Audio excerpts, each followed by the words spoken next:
Finally, the moment has arrived. Everyone is counting on us when the countdown starts at 5 seconds. 5, and there's someone in the crowd shining thinking, what nonsense. 4, I'm back. Back to just before I was pushed into that terrible game. As much as I reached the last and 20th round, if I could, I'd stop time right now. A message appears. Your 100 time reversal runes have already been used. And there he is. Well, this is the final attempt anyway, and I'll have to face this game until the end. For that, I'll need to take 4 people with me to the final round. He glances around thinking who will be the best people to team up with. We rewind a few minutes and we see a group of guys celebrating. Yeah man, now we're adults, no more need for fake IDs, right? So what are we going to do after graduation? Should I try delivering for iFood? Hey Gunman, what are you gonna do? He replies, me? Didn't I tell you before? I'm gonna be a gangster. The other retorts, are you crazy? If you mess up in that, you're done for, man. Another one asks, you're not joking about this, are you? Yaman responds, I've already said it. We only live once, right? I'm gonna live however I want. The friends laugh, half incredulous. You're nuts. Better stay away from this guy after graduation. One of them asks, and what's going to happen to that punching bag of yours? The guy you're always picking on? You mean that poor guy with the gloomy face? I don't let him off the hook just because we graduated. The friend comments, that's cruel. Now I even feel sorry for him. I bet you thought the bullying would end after graduation. Then the other friend says, you're really evil. Huh. And Yaman replies, he doesn't get to decide when this ends or not. I'll mess with him as much as I want. A friend looks up and warns, wait, isn't that the guy you always pick on over there? The protagonist is standing nearby, and the announcer is saying, finally, the moment has come. Everyone is counting on us because there are only 5 seconds left. The future gangster says, it's my punching bag right there. And the announcer continues the countdown, 5, 4. The protagonist starts glowing blue. I don't even know what he's doing. 3, 2. Youngman looks at the protagonist, who stares back at him calmly. Youngman is intrigued and thinks, why is this lunatic staring at me? How weird. Something is off about this freak today. And finally, the new year arrives. Youngman, irritated, wonders, has he lost his mind? Why is he staring at me? A friend tells him, relax, Youngman. Leave him alone today, it's New Year's. Yeah, we've got plenty of time to mess with him later. And Youngman, already annoyed, says, this useless guy, I'll let him off today. The group celebrates, finally, we're adults. Happy New Year, everyone. May all your dreams come true. Suddenly a voice says, humans are amusing, celebrating the new year without knowing what awaits them. Youngman, looking at his friends, asks, what did you say? And his friend, also confused, says he didn't say anything but heard it too. Then, unexpectedly, an angel appears in the sky and says, seeing you all like this, lost and in shock, you look like a bunch of monkeys in a cage. One of them reacts, what is this? An angel? Is this some kind of New Year's TV show? The guys are amazed at the angel's beauty, commenting on how gorgeous she is. Then the protagonist, looking at the angel, thinks, so she appeared. Even after 99 times, that face still irritates me. The angel smiles, saying, humans are pathetic. Don't think of approaching me, as I have no intention of associating with worms like you. Judging by these reactions, I'm sure you're hearing my voice. Someone raises their voice. What's your deal, playing cosplay as an angel? What do you mean by worm? The protagonist, knowing the angel's madness, already knows what's going to happen next. The angel glances at the guy with disdain and says, how irritating. And then the guy's head explodes. Seeing this, everyone around panics and runs, not knowing what to do. The future gangster exclaims, what kind of nonsense is this? The angel continues, how dare an inferior human speak to me, a superior being like that? Humans have no right to question me, nor should they act as if they're on the same level as me. Unless, of course, they want their heads to explode like that guy over there. I imagine you're all confused by the current situation. How could a bunch of useless beings have any idea what's happening? Let me explain in a simple and easy way. So listen carefully. The protagonist gets annoyed upon realizing he will have to listen to the same explanation again. Then the angel begins, now let's start the game. On the first day of each month for 20 rounds, humans will be spiritually transported to another dimension to play. In this dimension, you will have a single task. Complete the mission assigned to you. If you succeed, you can return to reality with a reward. One of the guys murmurs, it seems like she'll let us live if we complete the missions. She clarifies, some of you might be thinking, it seems like she'll let us live if we complete some mission, but not everyone will survive just because they completed their missions. Only half of the participants who complete the missions will be spared. But don't worry, I won't take everyone. The crowd falls silent in the face of this bizarre situation. And she continues, only humans between 15 and 29 years old from all over the planet will be taken. The protagonist, who has gone through this many times, reflects, when I was taken for the first time, I never thought I'd have to repeat this 100 times. A man over 29 years old, relieved, says, so I'm out of this. One of Youngman's friends retorts, grabbing the man by the shirt, you're happy just because you'll stay alive? We might get eliminated here. Worried about his friend, Youngman says, don't you understand the situation? Didn't you see that guy's head explode? The angel concludes, it seems we'll have about 1.8 billion participants. Now that I've finished the general explanation, it's time to start the game. Their spirits appear in a void and the angel continues. Now you're in a space where you can't see each other. Before starting, you need to create a spiritual body. Think of this as a unique customization, so be careful. The protagonist reflects, well, I'll do what I usually do. My nickname will be Black Scythe. Then we see an empty field with mountains and the protagonist appears looking very stylish. He thinks, with this it's been 100 times already. I'd used this appearance since the 12th attempt. It already feels like my real body. Other players finish their customizations and arrive at the location. Observing the others and seeing that they all look beautiful and attractive, the protagonist thinks, as always, everyone tried to look as attractive as possible. But if you have any sense, you never do that. This is a survival of the fittest world. Anyone who stands out too much becomes a target. And if you're eliminated here, you'll be eliminated in the other world too. He comments, resigned, whatever.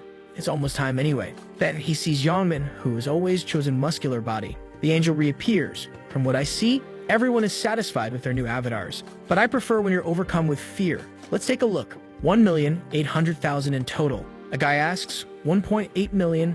Doesn't seem like there's that many people. The angel places a hand on her head and sighs, as expected of you filthy humans. Do you think there's only this one space here? Everyone is scattered across other planes with other angels. Now you need to focus on this plane of yours. Anyway, before we really begin, I'll explain it in a very simple way. First, just think of the status window. And then the protagonist opens his status window. Ryumin, nicknamed Black Scythe. Beginner level 1, no class, no title with 33 status points. No skills, no runes, nothing else. The protagonist looks at his status and sighs. The angel comments, well, now that everyone is looking at their status windows, you should have some idea of how fragile you are if you've ever played a game. Get stronger. If you survive and win round 20, you won't just be freed from this game, you'll also have one wish granted. The bystanders comment, a wish? That can't be real, but you have to be the first of all to win. She ignores the comments and says, lastly, say inventory and take a look inside. I prepared a gift. The gangster opens it, and inside is a random rune fragment. The angel comments, as you can see, a random rune fragment for one-time use.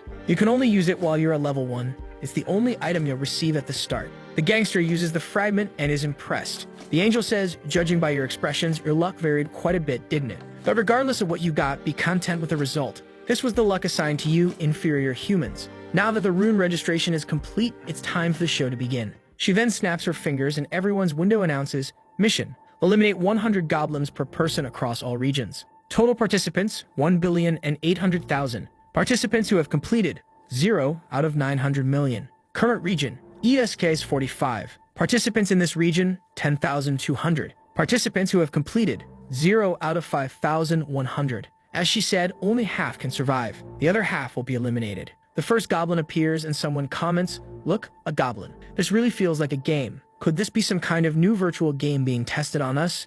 Were we kidnapped for this? The angel interrupts, you shouldn't be excited. Not all the goblins have been summoned yet. Then an enormous number of goblins appears, with countless yellow summoning lights. The people who thought it might be a virtual game start to panic. What is this? Why are there so many? The angel says, 10,000 humans against 50,000 goblins. Now fight to the death. The first goblins rush toward the group and everyone freezes, unable to react. Oh my god, they're coming. Don't get near them. Someone in the crowd, our protagonist, steps forward. Barehanded, he approaches the goblins. The people react. What is that guy doing? He's heading toward the goblins. But the protagonist simply gives a look and lands a precise kick on the goblin's forehead. This action seems to be part of his plan as he thinks, in a group, the first impression is crucial. I need to leave my mark on their minds. The goblin hit by the kick falls to the ground, dropping a knife. The protagonist picks up the knife. With this, none of them will dare approach me. I need to show my strength now and capture her attention. He glances at the angel, who's laughing at his kick. To impress her, I'll need quite the performance. 2 more goblins charge toward him, but with just a kick. He managed that. Imagine what he could do with a knife. He slices through them with no mercy, eliminating both. The group around him reacts. Did you see that? That's insane. Who is that guy? He must be some kind of special force or something. Even his nickname, Black Scythe, is awesome. Someone says, goblins are usually the weakest enemies in games, right? I think we can defeat them too, even if not as easily as Black Scythe did. It probably won't be too hard if we stick together. But as they talk, a goblin attacks, causing the first casualty. Then chaos erupts, people run, others fight, and the scene becomes a frenzy. The protagonist watches everything while easily eliminating goblins, thinking, in this situation, no one will think this is a game. There will only be one thing on their minds now. They'll think only about surviving. Survival instincts will dominate their minds no matter what, and they'll all just keep running. That was also my choice during my first attempt. Only in the second did I realize there was no point in running on this battlefield. A girl, trying to escape, encounters an invisible wall, a kind of barrier, and realizes escape isn't an option. The protagonist knows that for many modern humans, defeating even one goblin is already a challenge. But to survive in this game, they'll all have to overcome that. The chaotic confrontation continues with people falling, goblins attacking, and the angel watching. She comments, laughing, "How entertaining to see humans fighting goblins. Even small, if armed, they're dangerous." Her gaze fixes on the protagonist. Who is that human? Black Scythe, 70 out of 100. She then notices the system isn't showing more information about him besides the mission. What a mediocre system. Why is it hiding his details beyond the mission? She sighs, as a superior being guiding these humans is frustrating, but I think I'm starting to enjoy watching. The protagonist fighting eliminates a goblin. You defeated a goblin, gained 4% experience, 10 gold, and leveled up. Now he's completed 75% of the mission, dodges an arrow shot at him, and 5 goblins come his way. He dodges the first, strikes one in the chest, another and another, hits one in the forehead, spinning the dagger. The remaining goblin freezes in fear, even trying to blend in to become unnoticed. But the protagonist eliminates it without hesitation. He stares at the other goblins and taunts, "Anyone else coming?" The goblins cower, scared, even glancing sideways in an attempt to remain invisible. He breathes a sigh of relief. "Looks like I can at least catch my breath now." Next, he opens the status window. We see he's gained 6 points at level 4, and calculating that he quickly reached level 4 and earns 2 status points per level, he decides to allocate everything to dexterity. In addition to improving his dodge chances, it also increases his attack speed and movement speed. By far, dexterity is the most important stat early in the game. He concludes, "With this fast progress, I've probably already caught the angel's attention. It's time to finish this." He throws the spinning dagger straight at the opponent's forehead. "Hey, aren't you coming?" The goblins are a bit irritated, frozen in place, and he says, "If that's the case, I'll have to come to you."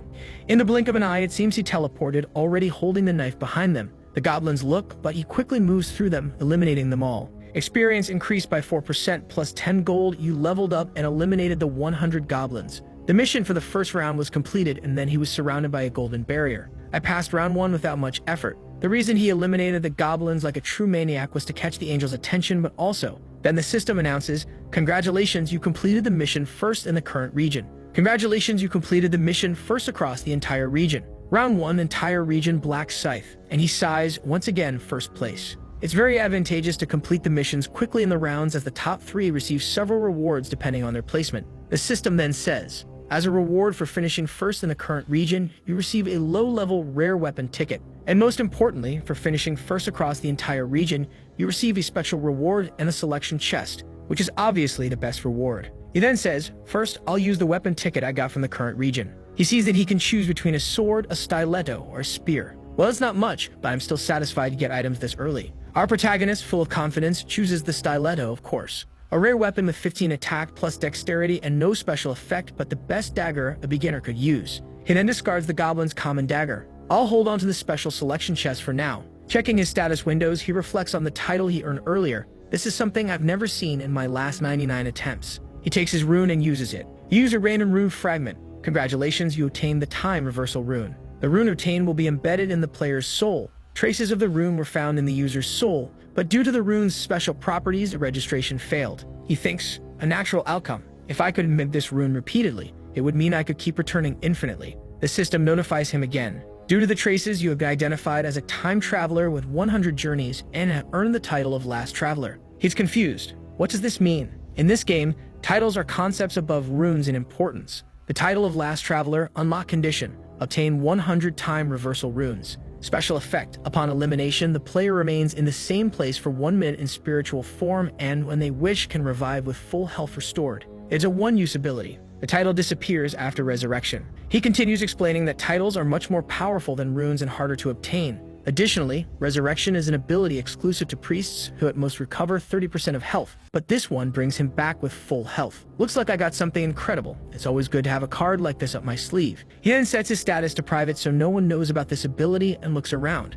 It seems people are about to complete their missions too. What is Yangman doing? Look, there he is. He sees that many are starting to complete the mission as well, while the angel comments, "I was starting to get bored. Pitiful humans." Gradually, they were eliminated until only as many remained as there were goblins. She sighs, "I apologize, it was my mistake. Shall we make things fun again?" A girl cries, hugging a friend's body as his and the others' bodies begin to disappear, while the next legion of goblins appears. The crowd panics as the angel enjoys herself. "I gave you a refill of another 50,000. I'm sure you now have more than enough to eliminate." At this point, people are already adapting and preparing to eliminate the goblins. Stabbings, shoves, and intense fights take over the field. 1,021 people finished. In the middle of the battle, some help while, selfishly, the gangster pulls a friend to take the stab in his place. 2,129 people finished. The protagonist watches everything from his safe spot. A crazy guy puts his bloodied hand on the barrier, probably watching a friend being eliminated. 3,533 people finished. The angel enjoys the situation while the protagonist observes her.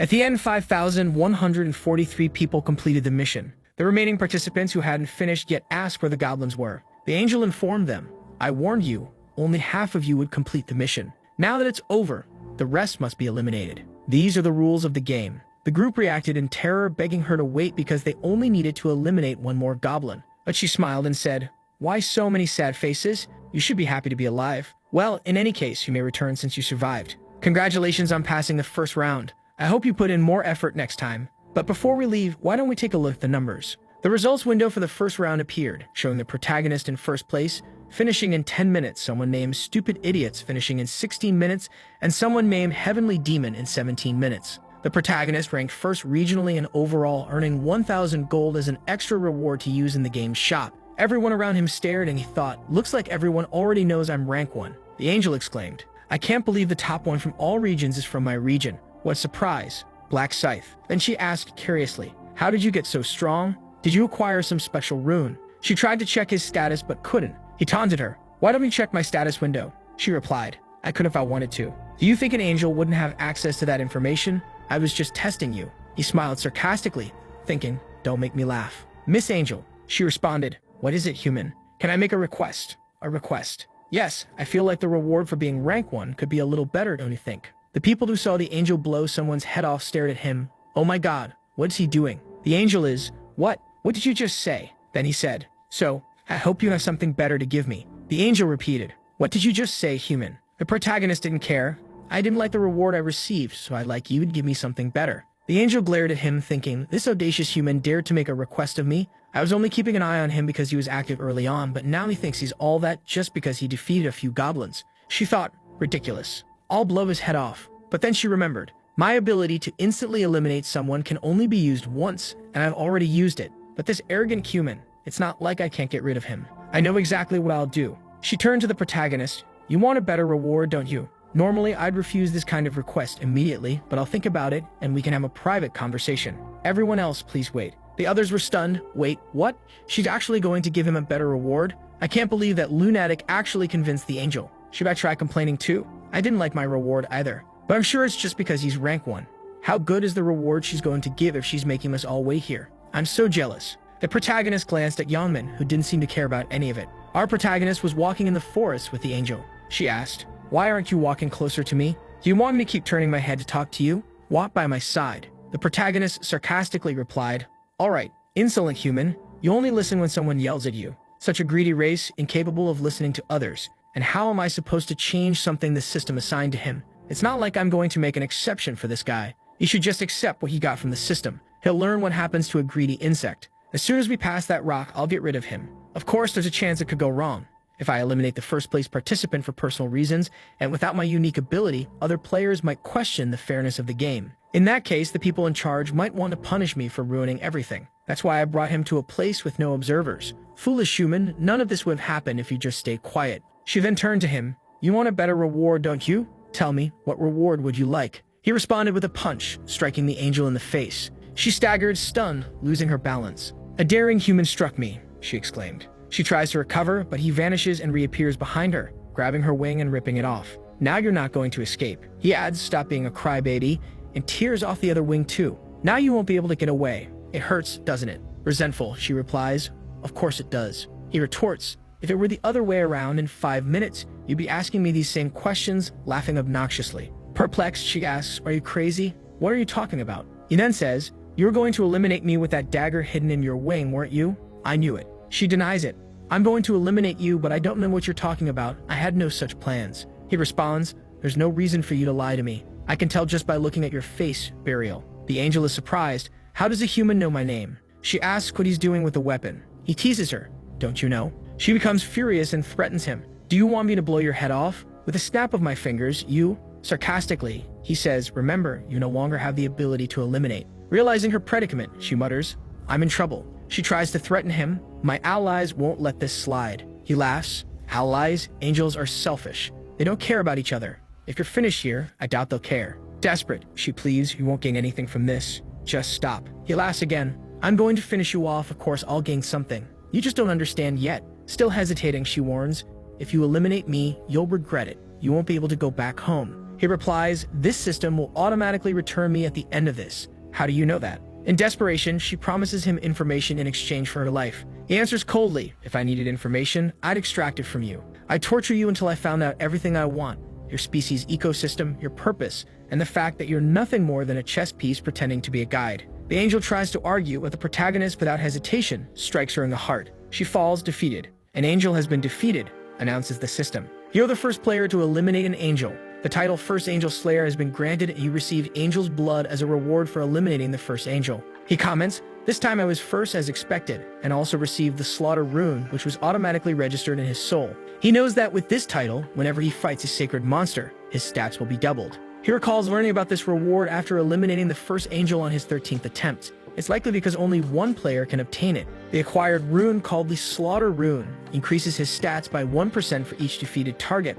up to a maximum of 100%. The effect lasts until the end of the round. He reflects that perhaps because only one person can receive it, these rewards are comparable to unique items and other angels would be shocked to discover he already possesses this rune. Lastly, the main reason he eliminated the angel was for the angel's blood, a unique rank consumable that allows the player to change their class to Reaper. This item can only be used at level 10 or above and is offered to the first player who eliminates an angel. All players can receive a class starting from level 10. There are a total of 30 different classes and changing class is fairly simple. You just need to obtain a class change item. Usually, they are naturally acquired through hunting or completing some simple conditions. However, there are exceptions when you want to change to a unique class, which is granted only to one player under special conditions. It's obvious that unique classes are completely different from regular classes. The additional stats, advancement runes, and compositions are far superior. The protagonist then states, now I'll claim the reward for finishing first across all regions. He is presented with the following options.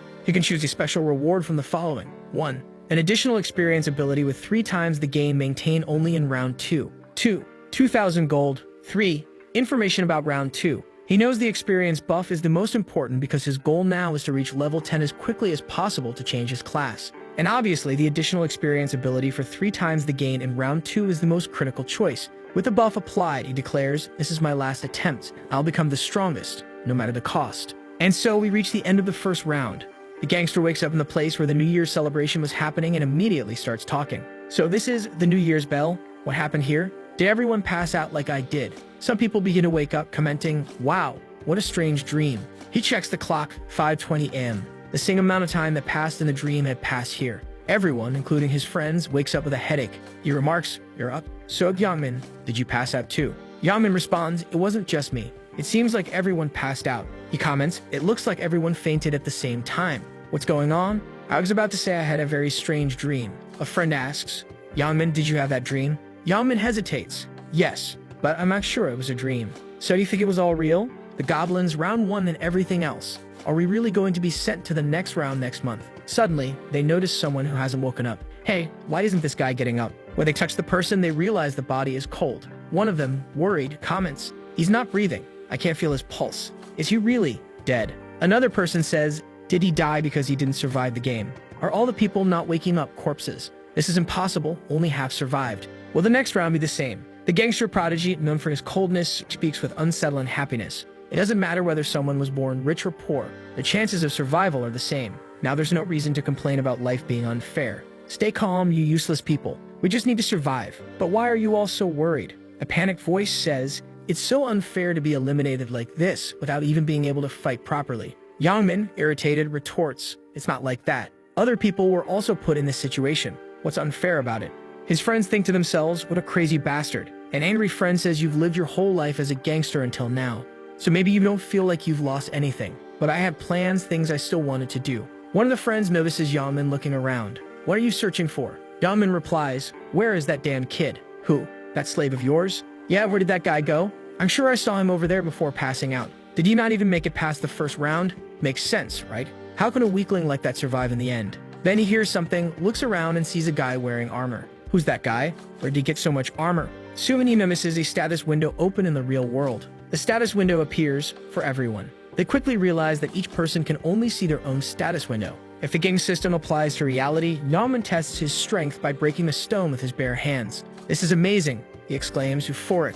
The news quickly reports an unbelievable incident in front of Jongho, where the New Year's event was supposed to take place. More than 10,000 people passed out simultaneously. The scene even includes footage of the angel, and the report describes how one person died instantly, followed by the angel raising her hands, causing all 10,000 people to pass out. According to the police, this only affected people between the ages of 15 and 29. Meanwhile, on the internet, no one believes it. Those reporters are insane, many say, while others think it's just computer graphics. Meanwhile, the protagonist, Sirius, comments, "This is just the beginning." The news continues to report on the events. The protagonist reflects, "While the articles are talking endlessly about the deaths, the real issue lies elsewhere, the fact that the player's abilities now apply to reality. Even if the effect is small now, as their levels increase, these players will become transcendent entities. No modern weapon, not even an entire army, will suppress them. They'll become uncontrollable human weapons." He thinks, "I can't just sit by and watch as the world descends into chaos. If I let things follow their natural course, humanity will be finished before the 20th round.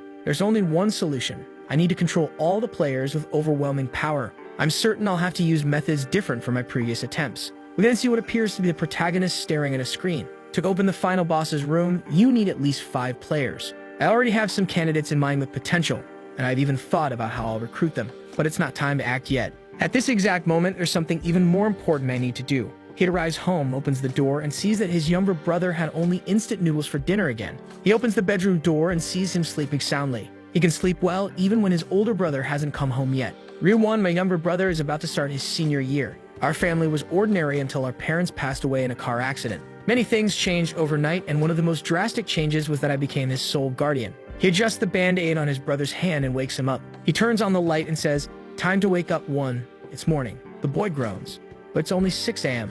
We don't have time to sleep now." "What? What's going on?" "I'll explain later. Get dressed quickly. We're leaving." "But where are we going? Are you trying to watch the sunrise?" "I'd rather sleep." "Listen, one. Now's not the time to relax and sleep. The world is in chaos." "But you said we were going to watch the New Year celebration. What happened?" The protagonist replies, "Just get ready, and I'll tell you on the way." The two walk through the city. The younger brother glances at the protagonist, confused, thinking for him to look this serious. What could have happened? The protagonist says, "You have no idea what's happening right now in Kyu." His brother retorts, "Why are you saying that? You're scaring me. Did something happen while I was asleep?" "Take a look at the top news right now." The younger brother checks his phone and is shocked. "Man, does this mean an angel appeared and kidnapped humans to another world?" The protagonist explains, to be precise, only their souls were taken. "You mean you too?" "That's right. Only after I managed to hunt 100 monsters called goblins was I able to survive and return." His brother is stunned by this revelation. "Is that true? Are you hurt anywhere?" "Don't worry about me." "How can I not worry about you, brother?" A flashback shows their parents' funeral. The protagonist reflects, "So this is family. The only one I have left is my brother, who's crying over there. I know that to fill the void left by my mom and dad, I need to become stronger mentally. But having a strong mind and defeating 100 monsters are two completely different things." The younger brother thinks he has a weak side too. The protagonist says, "I know what you're thinking. Where I was, there was a system called status, just like in games, so physical abilities didn't matter to me." "Wow, so there was something like that." The protagonist continues, "And one more thing. When you see me later, you won't think I'm weak." His brother, confused, asks, "What do you mean by that?" The protagonist responds, "Well, if you want to know, just follow me." The younger brother says, "Man, I don't want to. Just tell me where we're going or I'm not taking another step. Please tell me first." The protagonist sees the band-aid on his hand, lowers his eyes and says, "Bang Taegu." His brother, startled, asks, "What about him?" "We're going to Bang Taegu's hideout, the delinquent in your class. I know he's been bullying you." "How do you know about this?" "You thought I wouldn't find out." The younger brother thinks, "I tried so hard not to make it obvious. My brother already has so many problems and things are so hard. I'm sorry, brother." The protagonist admits, "To be honest, I really didn't know. I'd only discovered the truth a few hours after I returned from my first round." Then the protagonist rests while his brother says he's going out. The protagonist narrates, "My brother went somewhere that day." The protagonist receives a call. "Hello, is this the guardian of Ryuwon? You need to come to the hospital urgently." He rushes there, but that day, his brother became blind. Because his older brother is weak and stupid, he thinks. He apologizes but promises that no one will bully him ever again. The scene shifts to a warehouse where a boy is being beaten. A blonde guy sneers, "Are these brats looking to get eliminated? Didn't I tell you to bring 200,000 each?" The boys are all bruised. "What? No answer? Are you ignoring me?" He lands another punch. The onlookers remark, man, as expected of Taegu. He's cruel even to his lackeys. Even the oldest students at his school don't mess with him. No matter what happens, it's better not to get on this guy's bad side. And there's Bang Taegu. What a load of crap. I was going to buy a motorcycle today with the money I was supposed to get, but it's all thanks to this bunch of useless idiots. He approaches a friend and asks, hey, where can I get some money? The friend replies, where I get money? Think fast and figure out a place to get some cash. An idea comes to him. That guy you always steal from, your slave Taegu, the tall guy with curly hair. Whatever you call him, he must have money. Taegu says, real one, that bastard. I was already planning to call him, so I'll beat him up to celebrate the new year. I'll rob him until he's broke. That'll be fun. But then he hesitates. But that guy is practically homeless. What kind of money will he even have for me, even if I beat him up? His house is a complete wreck. It's a dump. One of his friends says, seriously, man. He replies, yeah, that loser doesn't even have any relatives. He only lives with his brother. Then his friend notices the uneasy look on his face and asks, what's wrong, Taegu? Taegu stares at Ryuwon's brother and asks, what's that? And then the protagonist and his brother show up. Taegu takes one look and says, well, speak of the devil. No, not the devil, but a damn nuisance. Ryuwon, you son of a... Ryuwon quickly apologizes, holding his brother back. Taegu asks, who's this bastard? Just looking at his face pisses me off. Then he notices someone standing beside them. And who's this girl next to you? Did you bring another slave because you couldn't handle being alone? Ryuwon, nervous and terrified, can't respond. So protagonist steps in, I'm Ryuwon's older brother. Taegu scoffs, older brother? Look at this idiot. Didn't I tell you to keep your mouth shut? And now you've gone and tattled to this loser? You're in big trouble today, and your brother's coming along for the ride. He signals to his lackeys. Go get them. The guys walk forward. Man, the world's really gone crazy. This punk thinks he can fight Taegu. They taunt Ryuwon. Tell us, is your brother good at fighting? One of them steps up to the protagonist, who's shorter than expected, and mocks. So girly, are you really gonna try to fight? And he immediately gets punched in the face and drops like a rock. The guy behind him shouts, what just happened? Another adds, did that bastard dodge? And he takes a punch to the mouth, going flying as well. Man, this guy's got guts. Another rushes forward, but the protagonist dodges and lands more punches. Everyone ends up on the ground, trembling, unsure what to do. Taegu stands there, fuming. Useless idiots. So you've learned a little boxing somewhere, huh? You think you can take me on with that? He sneers. Ryuwon's brother, you must think you're something special just because you've learned a bit of boxing, huh? But haven't you learned that physicality is everything? The protagonist calmly responds, haven't you been keeping up with the news? Taegu snaps back, what news? What news, you idiot? The protagonist dodges another punch, then another and another, as Taegu grows increasingly dizzy. What's going on? Why can't I land a single hit on him? The protagonist quips, if you read the news, you wouldn't have dared to mess with a player like me, and lands a punch on Taegyu's cheek, dislocating his jaw. Taegu stumbles backward, his face twisting in pain. Where did that smug bastard go? The protagonist lands another punch from the opposite side for balance. Man, you don't stand a chance against me. Taegu lowers his hand from his nose and a tooth falls out. I'll destroy you, just die already. Taegu charges again, but the protagonist dodges, grabs his wrist, and lands 2 blows to his head. Taegu, dazed, stumbles. Damn it, why is this guy only punching me in the face? If I could just land one hit on him, just one. He charges once more, but the protagonist dodges, lands a punch on his mouth, and sends him flying. The protagonist calmly says, bang Taegu, does that hurt? Thinking, even after all my resets, I'll never forget what happened that day and I'll make sure that hell never happens again. He walks toward Taegu, who panics and begs him not to come closer. The protagonist grabs Taegyu's hand, surprising him. This is why you should never have messed with my little brother. The protagonist snaps all 5 of Taegyu's fingers at once. And now, let's move on to the other side. He grabs the other hand. The guy yells, no, no, when he's taken down as well. Taegyu's lackeys are already running away in desperation. Even his brother can't handle the sight, suffering from afar. The protagonist speaks. If you mess with him again, Taegu, you know what'll happen. Right. Taegu responds, I know I won't touch him again. The protagonist says, that's right, but I need to make sure of it here, since your heart might change. The guy is desperate, and then it's just breaking left and right. The scene shifts to the 2 of them walking back. His brother, a bit shaken, asks, brother, how did you do that? Did you learn martial arts or something? The protagonist answers, didn't I tell you not to worry? Didn't I? Players can use their skills in real life. What do you mean? Like this. He pulls out the dagger he received from the other world. His brother, surprised, exclaims, a knife, out of nowhere. So you can summon your weapons like that. Exactly. And when I was moving quickly, that was because of something similar. I dodge all their punches. The protagonist adds, that's right, my dexterity is now 11. Your dexterity stat, that's from the game, right?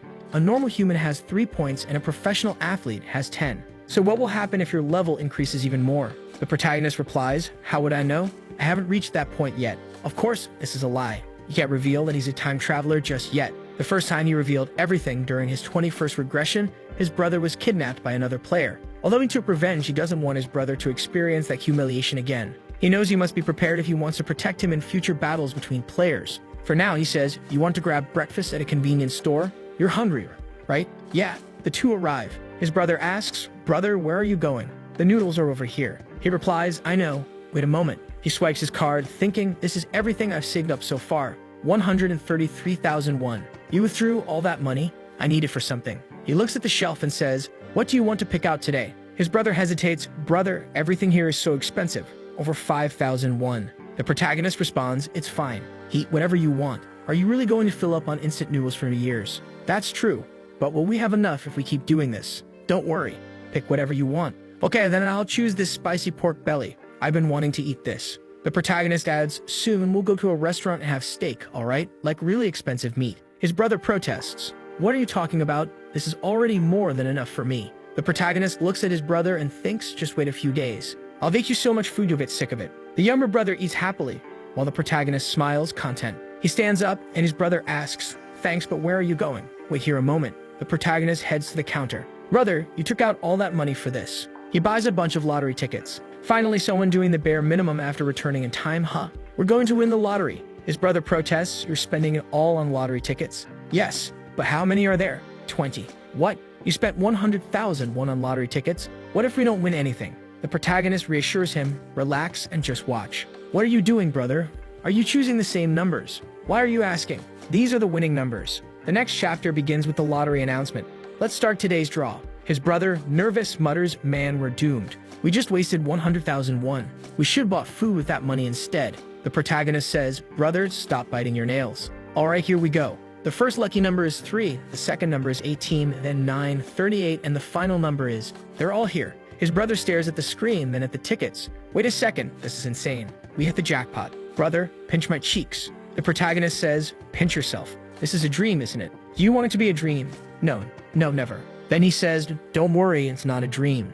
"Isn't all this just a dream?" "I'm telling you it's not. We really came in first place." His brother is overjoyed, celebrating. He says, "Keep your voice down. The neighbors can't hear about this." And then adds, "Why are you so excited about it?" "Of course. Aren't you happy?" "I am, of course. I'm just thinking. I was the same way the first time. I even shouted with joy." He recalls his first time, how thrilled he was back then. But after repeating this process dozens of times, it's become almost like an annual event he's forced to endure. He knows he has to quickly amass wealth after each reset because 900 million have already been eliminated. The economy will soon descend into chaos and trading between players will become far more active in the future, all conducted through money. His brother, staring in disbelief, exclaims, "I can't believe all those 100 tickets won first place. How much are we going to get?" The protagonist replies, "I have no idea," though he clearly knows. It's enough to shake the world, a lottery win of monumental proportions. At the lottery office, the protagonist arrives. "Well, I've collected this first place reward so many times I don't even get nervous anymore." He approaches the clerk. "Hi, I'm here to claim the first place lottery prize."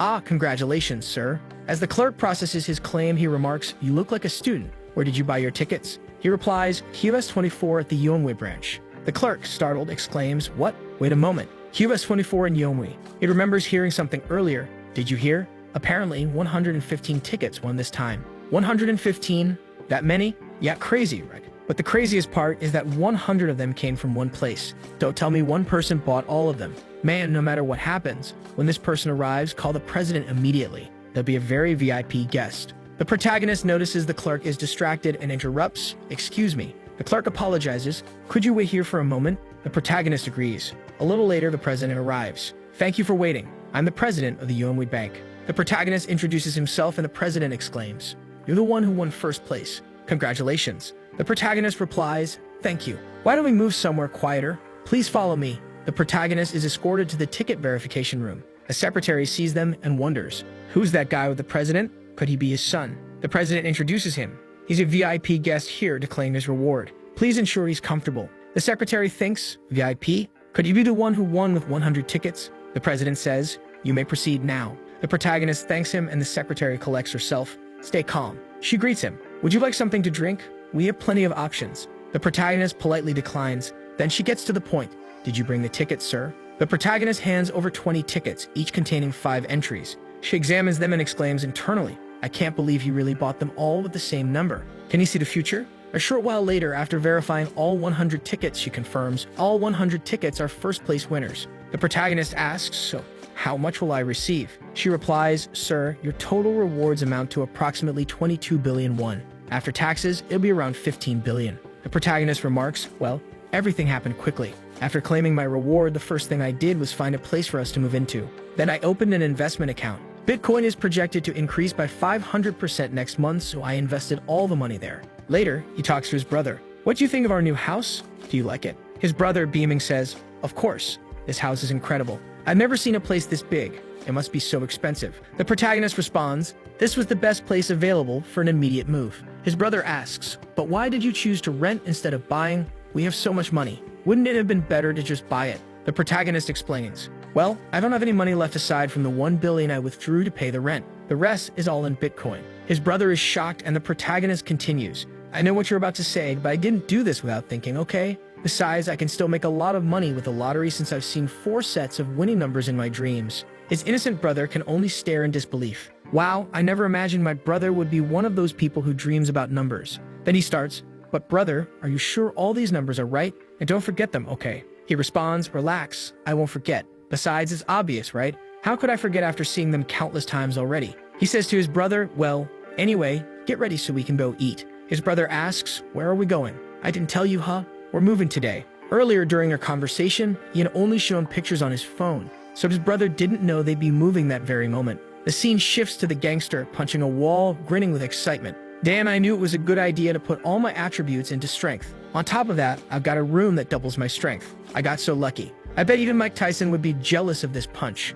Well, this punch is enough for testing. Why don't I try a real fight now? Then he starts banging on the protagonist's door. Ryu-min, I don't think this bastard is dead, but he's not even answering my calls. Arrogant piece of trash. Did you think I'd let you get away after glaring at me like that? I'm going to destroy you. He's pounding on the door. Even though he and I are both players, a loser is always a loser, and now I need to teach you a lesson. It's obvious this bastard is hiding in the house, so why isn't he coming out? Fine, if that's how it's going to be. He leans against the door, thinking, if I hear the sound of breathing, I'll smash this place down. Then a voice speaks, student, what are you doing in front of someone else's door? He responds, why do you care? Are you the owner of this place or something? The man replies, I am the owner. The gangster looks confused. What are you doing? Are you here to meet a friend? My friend? That's right, I'm here for my friend. Could you open the door for me?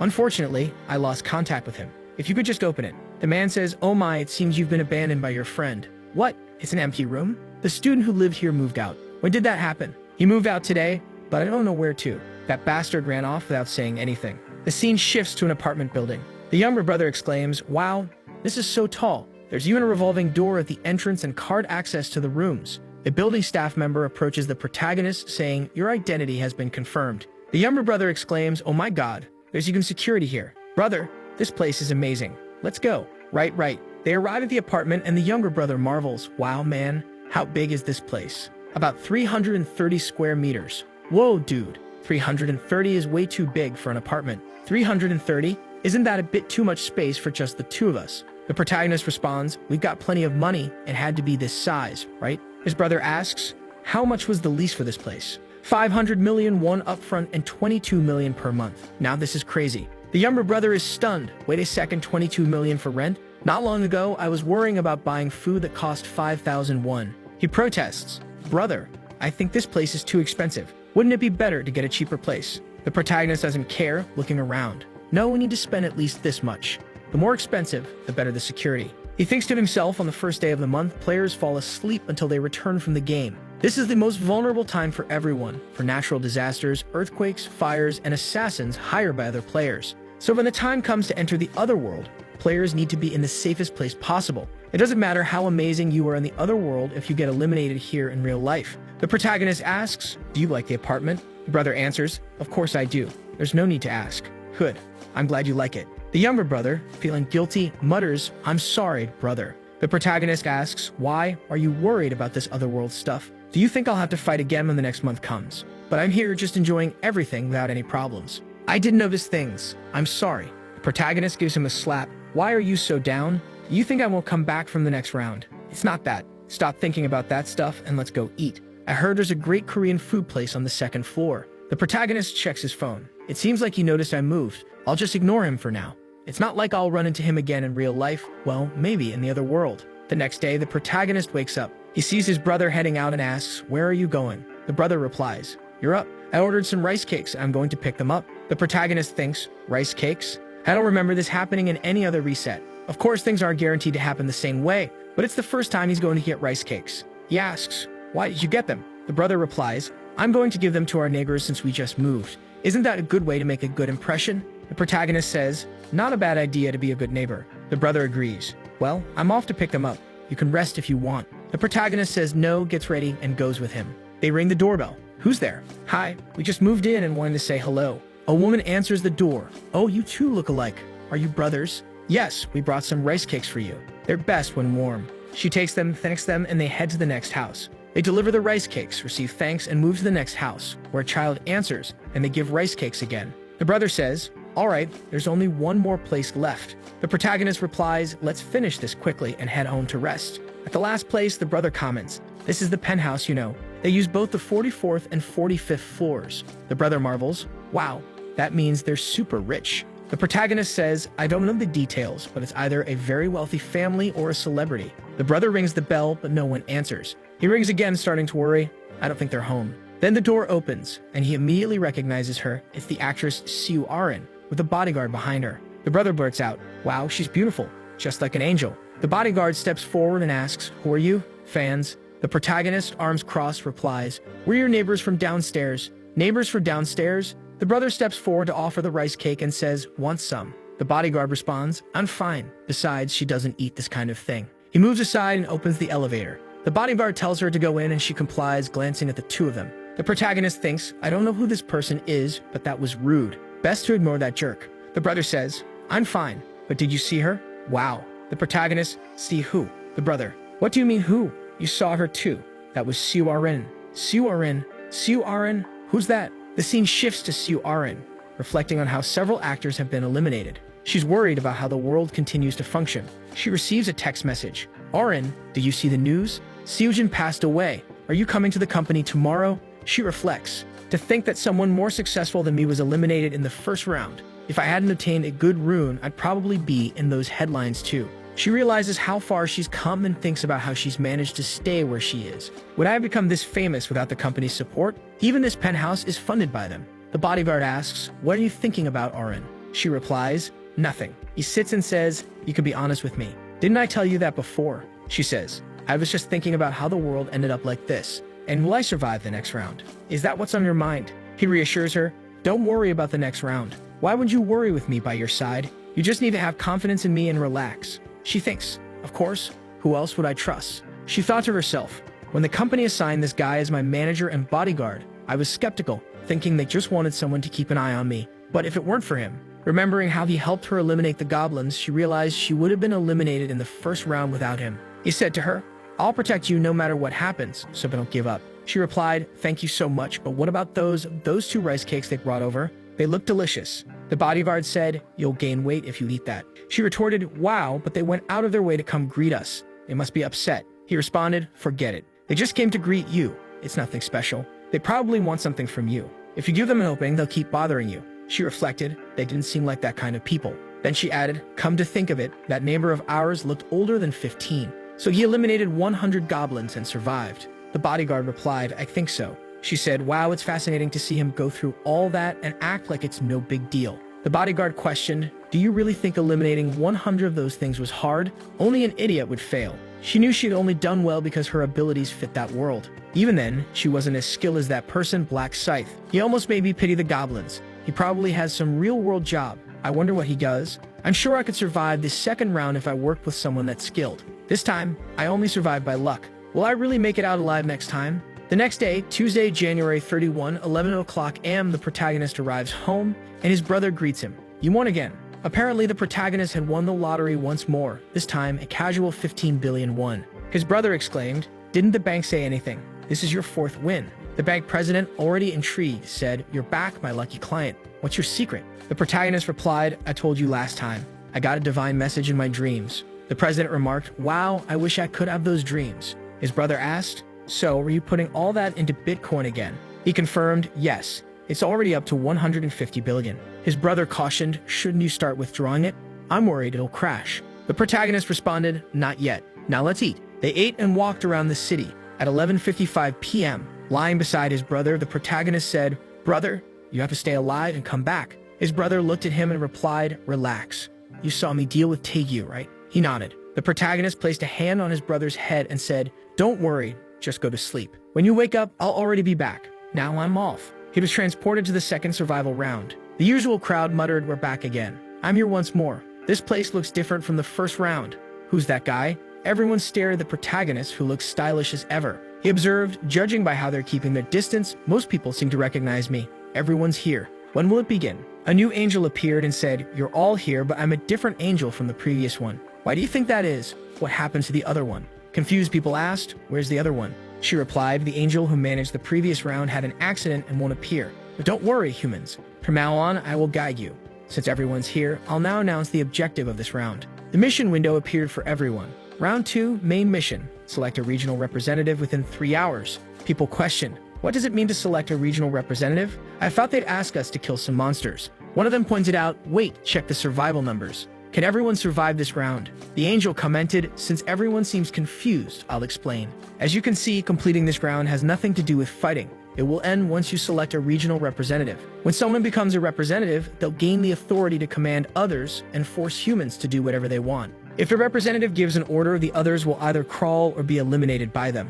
Don't you think that's immense power? In 3 hours, everyone will receive a ticket to vote. With this ticket, you just need to choose someone to become the representative." One guy observes and asks, "That's it? Nothing more?" The answer comes, "That's right. By simply voting, you will complete the mission and can return home. Think of it as a break between rounds." Everyone is excited. "Man, I don't even have to fight. I'll survive. This is way easier than the last round." Then she adds, "Well, now you just need to discuss who will become the representative within the next 3 hours. Time until voting, 3 hours. People are ecstatic. "Man, I'm not going to be eliminated. This is great." The maniacal gangster, however, is annoyed. "What a disaster. I was ready to fight, and now it's all for nothing." Someone approaches him. "Yangman, calm down, man. What's the problem? We'll survive just by voting." But the maniac keeps ranting, "I put all my attributes into strength and can't even show my potential. This is infuriating." The protagonist thinks, "Well, seeing how he put everything into strength, he probably got the strength rune this time too. Everything, including Yama's rune and this whole situation, is exactly as I remember."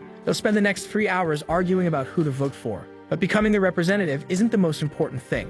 The existence of a main mission means there's also a secondary mission. The hidden mission for round 2 is to acquire a class. To do that, I need to reach level 10 as quickly as possible. He spots a hidden goblin in the forest and says, "Come on." The creature rushes at him, but with one swift move to the neck, it's done. Current kills, 1/100th. With a 3x buff applied, he gains 9 experience points and all his attributes increase thanks to the rune from killing the angel. Going deeper into the forest to start hunting is the right move. Goblins travel in groups, so where there's one, there are more. The goblins stare at him, ready to attack. But if I were you, I wouldn't. It'll all be torn apart. However, since they're designed to be defeated, one takes a hit to the chest, another is sliced down, and soon he's at 50 kills. One more level to go. Oh, only 30 minutes have passed. He checks his status window.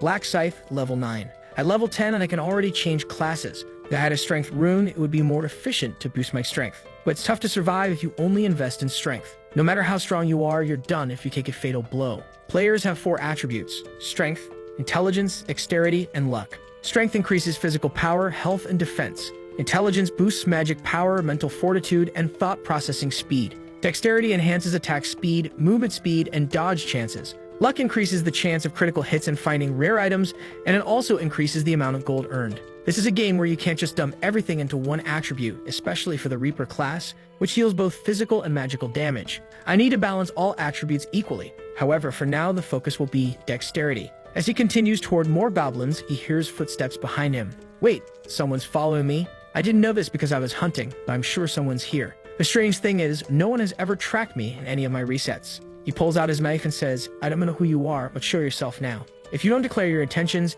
you better start praying." And then who appears? Our first waifu.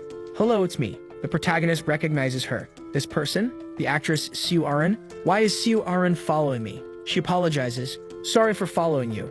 Her bodyguard steps forward. "Apologies as well. We didn't mean any harm, so please don't be upset with us." The protagonist notices the man's nickname, On Sang Chil. Wait a second. Isn't this guy the right-hand man of Megyeonrock?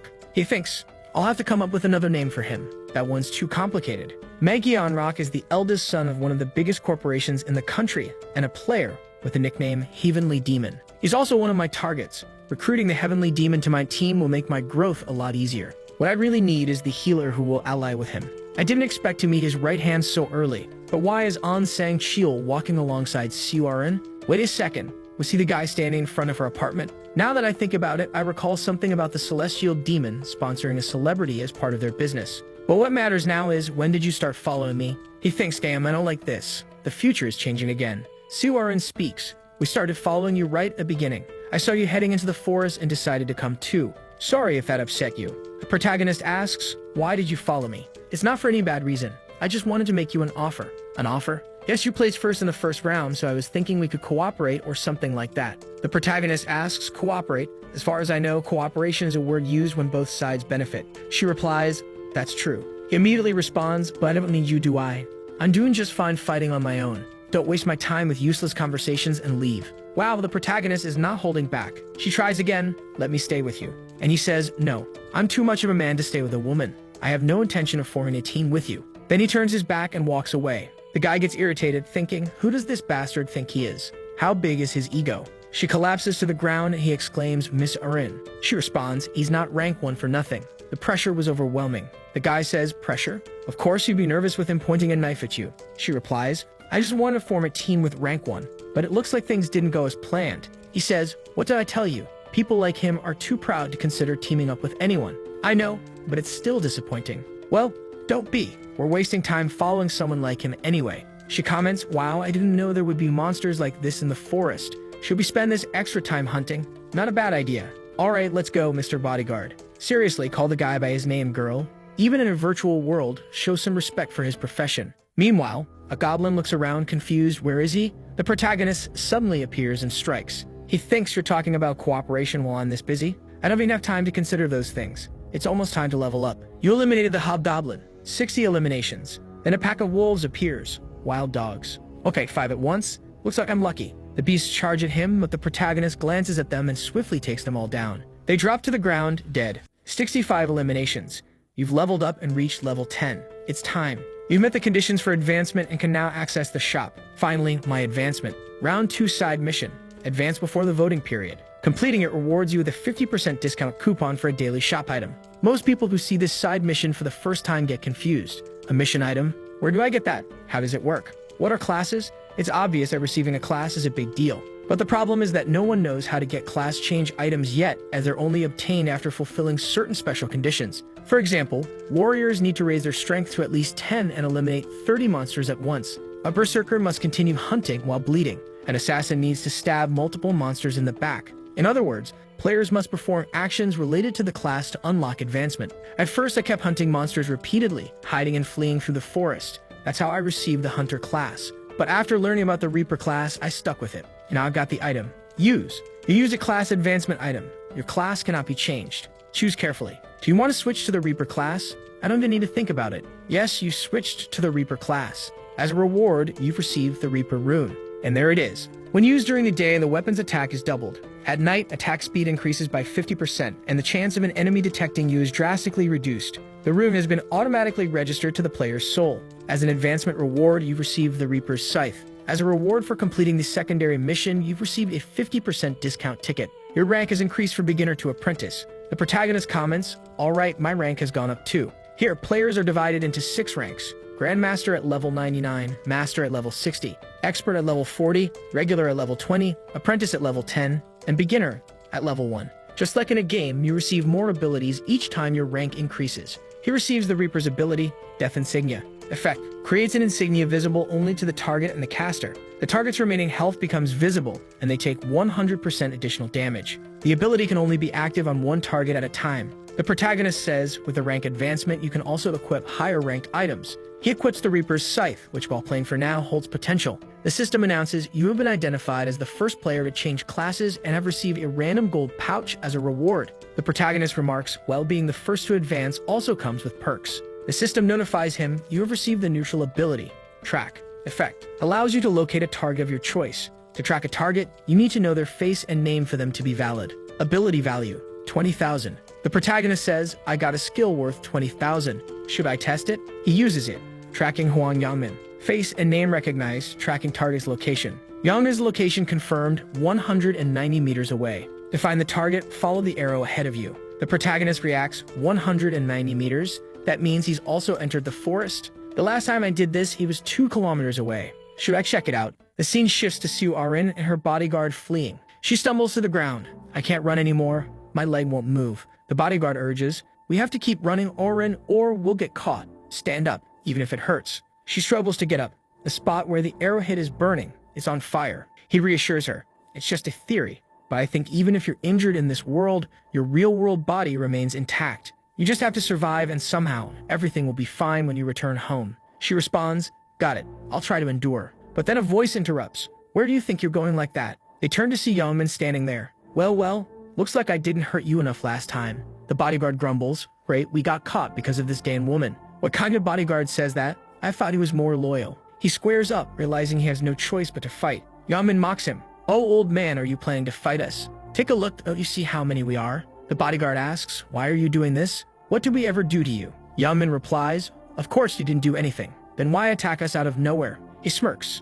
We just want one thing. What's that? The girl standing next to you. We don't care about you. We just want Su Arin. Yangmin's crew discusses among themselves. Is it really Su Arin? Look at her. It's the same name and face. Couldn't it just be someone impersonating her, right? Who cares? She looks the same, doesn't she? Yangmin says, if you step aside and leave Su Arin here, I'll let you go. How about that deal, old man? The bodyguard groans. What a mess. You should have told me Su Arin was your target from the start. If you had, I would have abandoned her without hesitation. I have no intention of getting eliminated because of this woman. He thinks, but there's a problem. If I don't protect Su Arin, I'll disappoint director Megyanrock, the heavenly demon. Yangmin taunts him. Well, old man, made up your mind yet? What's with that pose? You want to fight. The bodyguard retorts, do you realize what you're doing is a crime? Yangmin laughs. A crime? That's a good one. You think there are any laws here? And who are you going to tell? The police when we get back. Go ahead and try, but what proof you have? This might not even be my real face. The guy thinks, what a situation, he's getting on my nerves, but he's right. I don't think he'll let me go with just a few words. Looks like I have no choice but to fight him with this battered body of mine. Then he notices someone nearby and says, you're. And there he is. Black Scythe. Yangmin glances nervously at him and says, what? When did this guy? The protagonist steps forward and asks, what are you all doing here? Yangmin responds, oh hey there, brother. How about you just keep on walking? The protagonist cuts him off. I'm not talking to you. He looks at the bodyguard and asks, what's the situation? The desperate bodyguard explains, this guy, they're trying to capture Su Arin and set a trap for us. If you could help, we know you a great debt, Mr. Black Scythe. The protagonist turns to Yangmin and asks, what's he saying? Is it true? Yangmin retorts, who cares if it's true or not? Just go on your way. It's none of your business. The protagonist's aura flares red. What do you mean it's none of my business? These are people I know. Yangmin hesitates. What are you going to do? The protagonist swiftly draws his scythe. I can't abandon an injured person. The gangster grows irritated, Su Arin is relieved, the bodyguard expresses his gratitude, and the protagonist finds himself at the center of it all, thinking, well, it's not like I won't benefit from doing this. If I help this guy, the celestial demon will think highly of me. And if a conglomerate like his owes me, it'll create a snowball effect, leading to a much bigger favor in return. Not to mention, I really don't like these useless idiots here. Yangmin sneers, so what are you doing, man? I'll take you out if you take another step forward. The protagonist replies, what's the problem? Don't you want to fight? Yangmin thinks, arrogant bastard. What does he think he's doing? He wiped out those goblins in an instant and ranked first last time. Do I really have to fight a monster like him? The protagonist plants his scythe into the ground. Be honest with me if you don't want to fight. Yangmin asks, if I'm honest, will you let me leave? The protagonist responds, I might consider it. All you need to do is get on your knees and start begging for your life. Yangmin fumes, wait, he's asking me to humiliate myself. In front of my friends in Su Arin, I wouldn't want to fight him if I could avoid it, but this is pissing me off. You son of a... He thinks, but hold on, I'm strong enough to break a wall with my fist. If I'm lucky, I might even send this black scythe flying with one punch. Smirking, he says, you're crossing a line, you bastard. What do you want me to do? Get on my knees and beg. Are you looking to get eliminated? He plans, if I can gradually close the distance, I'll just land a punch square on his face. Not even this guy could survive something that can break a stone wall, right? The protagonist sheaths his scythe and Yangmin blurts out, wait, what are you doing? The protagonist replies, wouldn't it be unfair for you to come empty-handed while I use weapons? Winning that easily would be kind of boring. Yangmin snaps, you're being ridiculous. But before he can finish, the protagonist vanishes and reappears in front of him. You fool, you put your weapon away and expose your face. Yangmin throws a punch at the protagonist, but he quickly sidesteps and counters with a kick to Yangmin's stomach, sending him flying. Yaman crashes to the ground, beaten and groaning. The protagonist smirks. Stop swearing. My ears might rot if you keep that up. He lands a heavy punch on Yaman's mouth, grabs him by the collar, and rains down more blows on his face. Yaman thinks this isn't just a punch, it's like being beaten with a hammer. This bastard is as strong as I am, but he doesn't seem to have his strength ruined like mine. How is he this strong? Dizzy and battered, Yaman's friends try to intervene. Yaman shoot him. One of them draws an arrow and Siu Aran watches in fear. The protagonist calmly steps aside, closes the distance, and now face-to-face addresses the attacker. Oh, I think you got lucky and managed to find a bow while hunting, right? It's a shame you've ended up meeting me. The scythe is already out, it swings, and the arm goes flying kid. The guy is already on the ground, writhing in pain, and the other two are panicking. Do you think you can escape after messing with us? You're done for. Die, you bastard. The protagonist just gives him a look. Death emblem, he pulls out the scythe, swings, and wow, so cruel, he cuts the warrior right at the shins. Man, that scythe slices through like butter. He's already stiff on the ground, and his friend is his leg. Dude, the protagonist says, you attacked me with a weapon, didn't you? So you'll have to pay the price. And then man, the protagonist seems to have a thing for chopping people into pieces, and now everyone's ending up amputated. They're going to have to set up a disabled zone. Well, as expected from the death emblem, this buff with double damage can cut through even armor in a single blow. The guys are all on the ground, amputated. You might feel bad for you. And then he's just standing there, too easy. But I can't end things like this. I have to leave them so terrified that they'll never dare crawl in my direction again. The guys are lying on the ground and the protagonist makes several cuts on them and they're all, I feel like I'm being killed. Please forgive me. Then he says, stop complaining. You're not going to die from just this. And then while these guys here, it looks like they're done for. The next one is, he glances to the side. You know it's useless to keep hiding, right? There are no exceptions here. Man, here becomes again with that vibe, chopping down another one. Damn dude. The poor guy is agonizing there. Then he says, stop being such a crybaby. This isn't even that painful. And remembering, right? This is the guy who used to intimidate him. So dude, you're screwed. Compared to the pain you caused me, this is nothing. Take another cut, and another. Siu Aran and the guy are, oh my god, this guy Gan. To think he'd be able to keep cutting arms and legs and torturing even the ones who don't even want to fight anymore. The bodyguard is another psycho over there. This might seem cruel to some people, but this lack of restraint is so cool. This black scythe, he definitely rivals even the president. The protagonist, after the beating session, says, so, are you guys calm now? Yes, thanks to you. Well, you won't have to worry about them attacking you again. As you can see, it won't even be able to walk. So you better go vote. The two thank him. Thank you so much, Black Scythe. Then she asks, or won't they end up being killed at this rate? And he says, so what if they're killed? They're not even on the level of animals. Right. The protagonist stares at her. Well, it looks like she's still too soft. Why does she care about the lives of these bastards? Does she think she's some kind of saint? Maybe she's trying to keep up her celebrity image. The bodyguard says, Black Scythe, can I ask you something? I hope you don't mind. Then he says, what is it? Why didn't you kill them? It wouldn't be a problem in this world even if you did. Yunbin is in shock, seeing how the situation could get worse for them. The protagonist says, is there a reason I didn't kill him? Thinking, this guy is acting exactly like the right-hand man of the heavenly demon. And he says, it's simple. I don't gain any benefit from killing them. No benefit, but even so, leaving things behind like this, they might come back and cause trouble in the future. The protagonist gives him a look and says, trouble. Do you really think these guys can cause me any trouble? Besides, it's not good to decrease the population, since the number of participants who can finish the round ends up dropping as well. The guy says he's really got a point. If the number of participants decreases, the number of people saved also drops. He's already thinking about these details. His understanding of this game is way above everyone else. This guy is truly impressive. And then he says, got it then. We'll ignore this trash too. The protagonist says, well, now I'm off. The guy says, no, wait, hold on, Black Scythe. If you give me a bank account, I can send you compensation in the real world. Forget about it. And he's already leaving.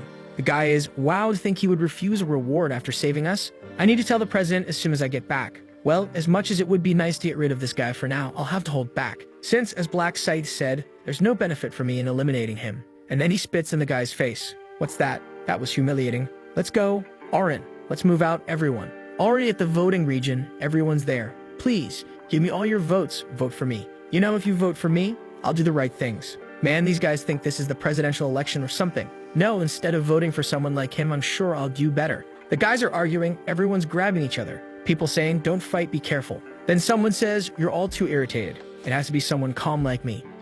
You. Then another guy says, no, wait a minute, my dad's a congressman. How about that? And everyone keeps arguing, until a strong voice cuts through. Everyone, you only have 2 hours until the voting ends. We shouldn't be wasting our time like this. Let's hurry up and decide this vote. The guy's name is Mid Chocolate Boy. Alright then. Bro, how are we going to decide who to vote for? Do you have a suggestion? And he replies, yes. I have a great suggestion. Really? What is it? Everyone falls silent to listen to him. Then he says, these people are diligently following my words. As expected, they're all falling again for my persuasion rune. When I received this rune as my fragment, I was disappointed. What kind of useless thing is this? Persuasion rune increases your chance to persuade a target if they are capable of having a conversation. Then he said, man, there's no way this will work on monsters. They can't even talk. But soon I figured out the right way to use this. He sees the guys who are about to finish off the goblins. Go, man, just one more stab. I got one here too. And he shouts, guys, there's a woman over there in a very dangerous situation. Drop those goblins and run to help her now. The guys, what? Let's go, let's help her first. And just like that, you manage to get past the first 100 goblins. If things go as I'm planning, I'll easily become the representative of this region. Then he tells the group, everyone, first we need to decide the candidates. We should narrow the options down to a maximum of 5 and decide among them. The group, all manipulated, says, that's not a bad idea, it makes sense, it's a more organized way. Then he says, all right, let's reduce the options first. If there's anyone you want to recommend, raise your hand and say their name. The chummy guy was about to recommend himself, but the guy says, obviously, you can't recommend yourself. If we do that, we'll end up with the same problem as before. Then the chubby guy's like, damn it, he's right, seems like we're stuck again. And he thinks, it's so easy to persuade these losers. But the group is indecisive.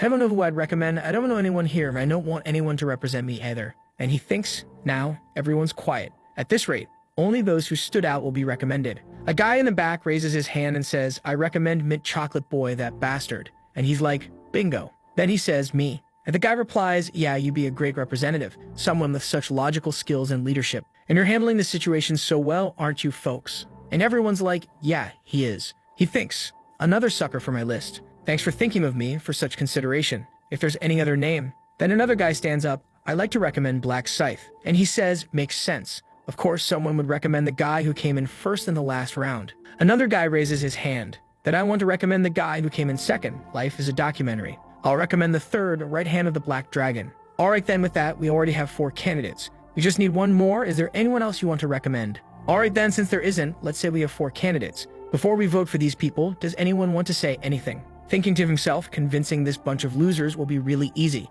When I become the representative of this region, I'll. Another guy nearby interrupts, stop talking all that nonsense. Then he goes, huh. Looks to the side, and there he is, Life is a Documentary, the guy ranked number 2. And he says, I can't listen to the garbage you're spouting anymore. The guy's like, what do you mean? What are you saying? Then he replies, oh, Mint Chocolate Kid, you must think this world is pretty easy, huh? People just do what you say with a few words, right? Now he's there thinking, what does he mean? Could he know about my ability? No, he must be talking for another reason. Rank number 2 steps up, go to hell. Who do you think you were to decide who represents the region, you damn provocateur? Then the guy responds, oh, you're already crossing the line. There's a saying that the words a person uses are their face and personality. Do you really need to be so hostile? Mint Chocolate thinks, perfect, this will probably work. But the guy snaps, oh, you bastard, are you really trying to teach me a lesson? You want to get eliminated, don't you? Then he's like, what? How is my ability not working on him? Wait, there's no way. He looks around at everyone. Oh, you bunch of bastards, you better not vote for anyone, got it? Vote for me, or I'll destroy you all. Mint Chocolate's there.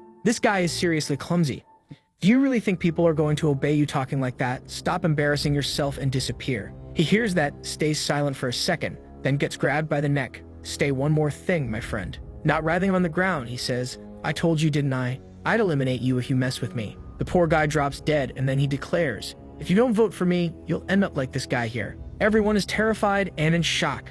This guy's insane. He's a killer. Then he says, so what? Come fight me if you've got a problem. This guy's lost it. He's completely unhinged. Then he laughs and says, well, since you're going to keep spouting nonsense and not fight, looks like you want me to come over. And now the guy is outright eliminating everyone mercilessly. This is the best. No police, no reporters, no cameras. I can kill as many people as I want. If you don't vote for me, I'll eliminate you in the next round no matter what. Got it? Everyone's on edge. So what do we do? Vote or get eliminated. Done. Now they'll vote for me out of fear. That way, I'll guarantee becoming the representative. Black Scythe, I'll take this bastard down as soon as I get authority and become rank number 1. Meanwhile, the protagonist is out hunting, already having eliminated 265 monsters, maximizing the rune effect and taking full advantage of the experience buff. Well, it looks like I'm almost level 16. The downside is that since I gained so many levels, progress is slowing down now. Even after killing 200 monsters in the last 2 hours, I barely managed to gain 2 levels. The upside is that it's been pretty easy, obviously, right? I've got the Reaper's rune and the Assassin's rune. Well, I think it's about time.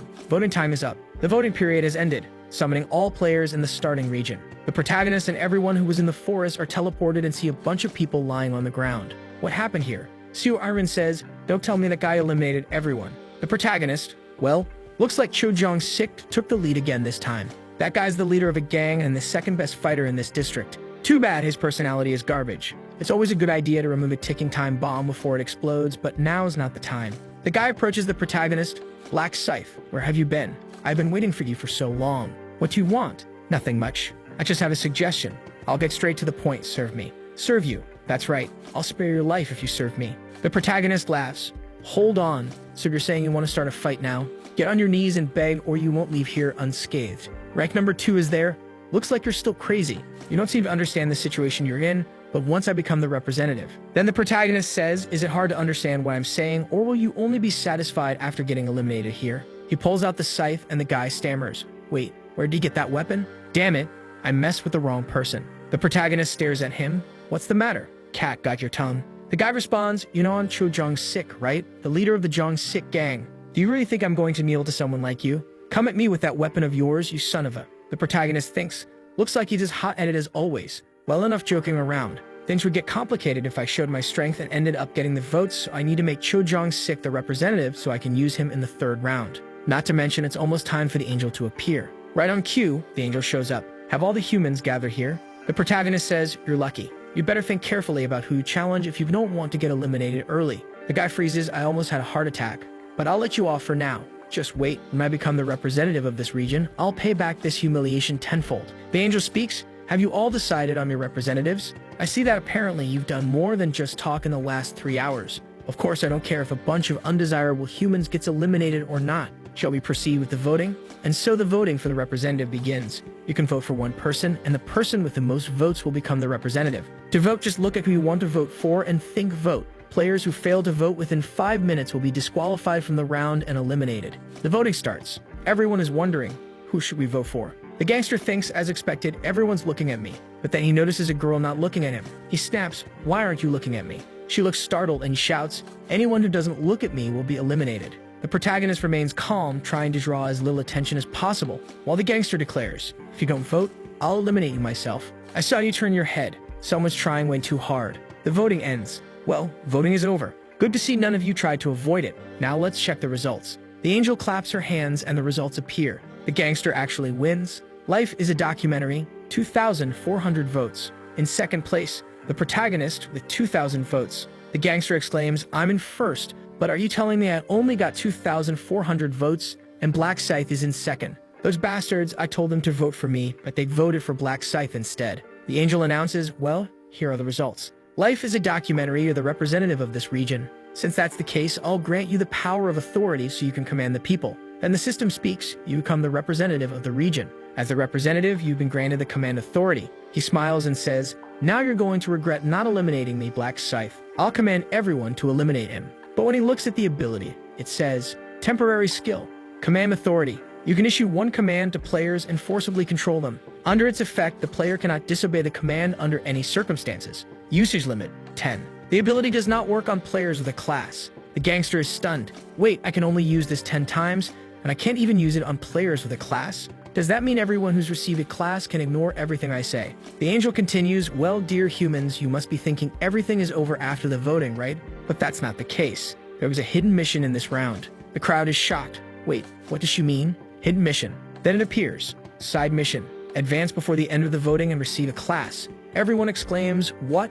An advancement item? Receive a class. She says, well, this mission window was programmed to appear as soon as someone reached level 10. You didn't even know, did you? The crowd murmurs, but how are we supposed to level up if there are no monsters here? She smirks. What do you mean by that? The forest is full of monsters. Well, don't feel bad. Only 80,000 people managed to advance from all the regions. Speaking of that, someone in this region got a class upgrade. Then people start saying, wow, someone already changed their class? Who? Should we check the secondary mission results to find out? She snaps her fingers and it appears. Secondary mission for round 2. All regions, Black Scythe, region 45, Black Scythe. Everyone's like, wow, it's Black Scythe again. He was the first, and in our entire region, he's the only one with a class. And it's a Reaper. What kind of class is that? It sounds super strong, doesn't it? The guy was carrying a giant scythe. Life as a documentary is there, frustrated. Damn it, I was planning to use my authority command to make him eliminate himself. But who would have thought this guy would get a class upgrade so soon? The angel says, well, in round 2, the reward was given based on who completed the mission first. So the first to complete the mission in our region was the player Black Scythe. And not just in this region, but in all of them. Incredible Black Scythe. And even your class is unique, a Reaper. And your name fits perfectly with it. Tell me, how did you come up with that name? Did you already know you become a Reaper? He replies, I didn't know I'd get a class that would match my name so well. The angel says that it seems becoming a Reaper was your destiny. The protagonist thinks even the angels don't know how to get the Reaper class. They just know it's a unique class.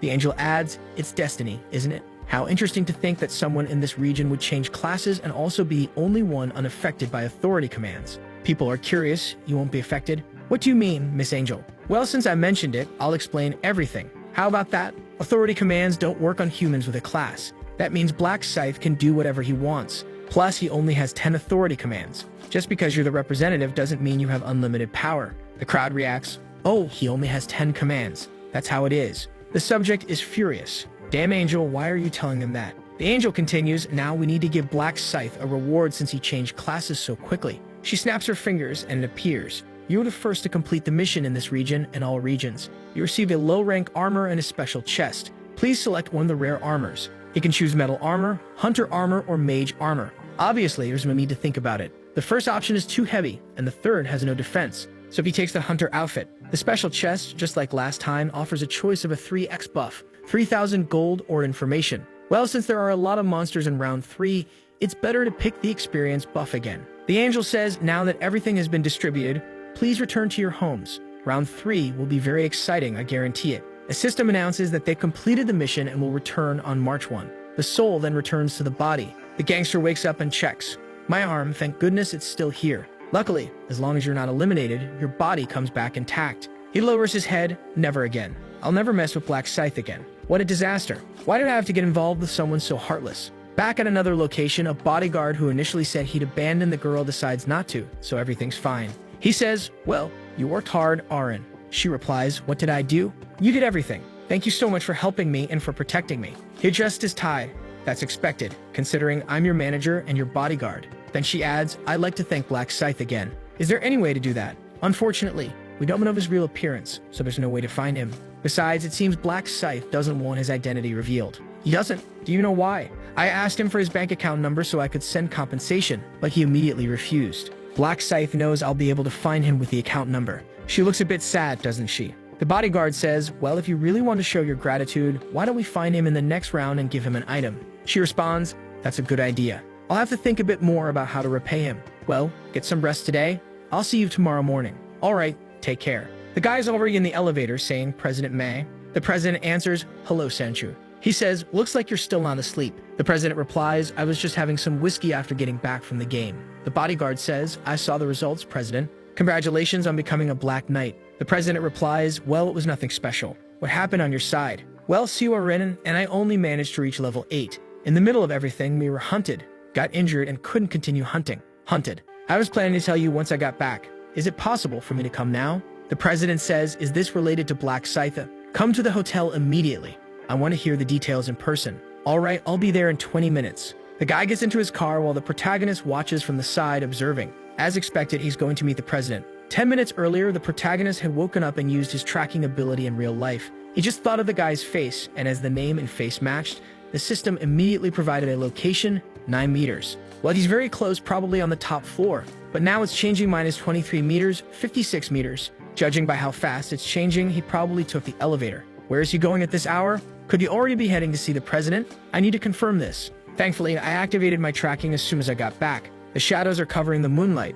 It's the perfect time to tail someone. The president is there. I'll hold back for now since I need this information first. Black Scythe, who wouldn't want to know about the player who's already ranked number 1 in both the first and second rounds. The president thinks the guy said he has some information about rank 1. I got a bad feeling. Did you pick a fight with my subordinate? If that's the case, I can't just let it slide. Messing with my right hand is like challenging me. It doesn't matter who it is, if you try to get in my way, I won't let it go, even if it's rank 1. The protagonist, on the other hand, is thinking about allying with this guy, though his villainous look suggests he might cause trouble, putting the protagonist in a tough spot. At the president's office, Sang Kyul arrives. The two greet each other and engage in small talk. Out of nowhere, the guy says, just your existence motivates me, President. Thank you so much. Wow, talk about over the top. Even the president comments, "You're really good with compliments, but take a seat." It's not a compliment, it's the truth, sir. And though it's late, congratulations on surviving. The president responds, "Surviving? Round 2 was like taking candy from a baby." Sang-kyul adds, "Congratulations on changing your class as well. It was nothing special, pure luck."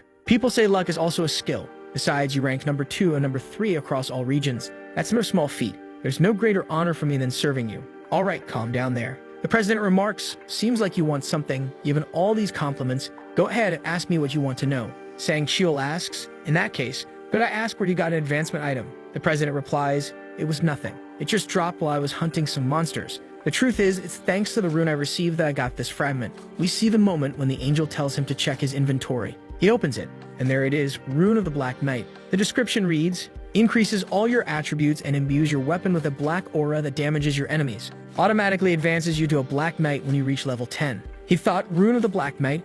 So I can become a Black Knight when I hit level 10. He thinks I was lucky at level 1 to get such an incredible item. However, he muses, even for a subordinate I value so much, I can't reveal this information. People always change from one moment to the next. That's human nature." The president says, "Well, let's get straight to the main topic. Who tried to hurt you? Was it Black Scythe?" He responds, No, it wasn't him. Actually, he saved my life." "Saved your life? Tell me the details."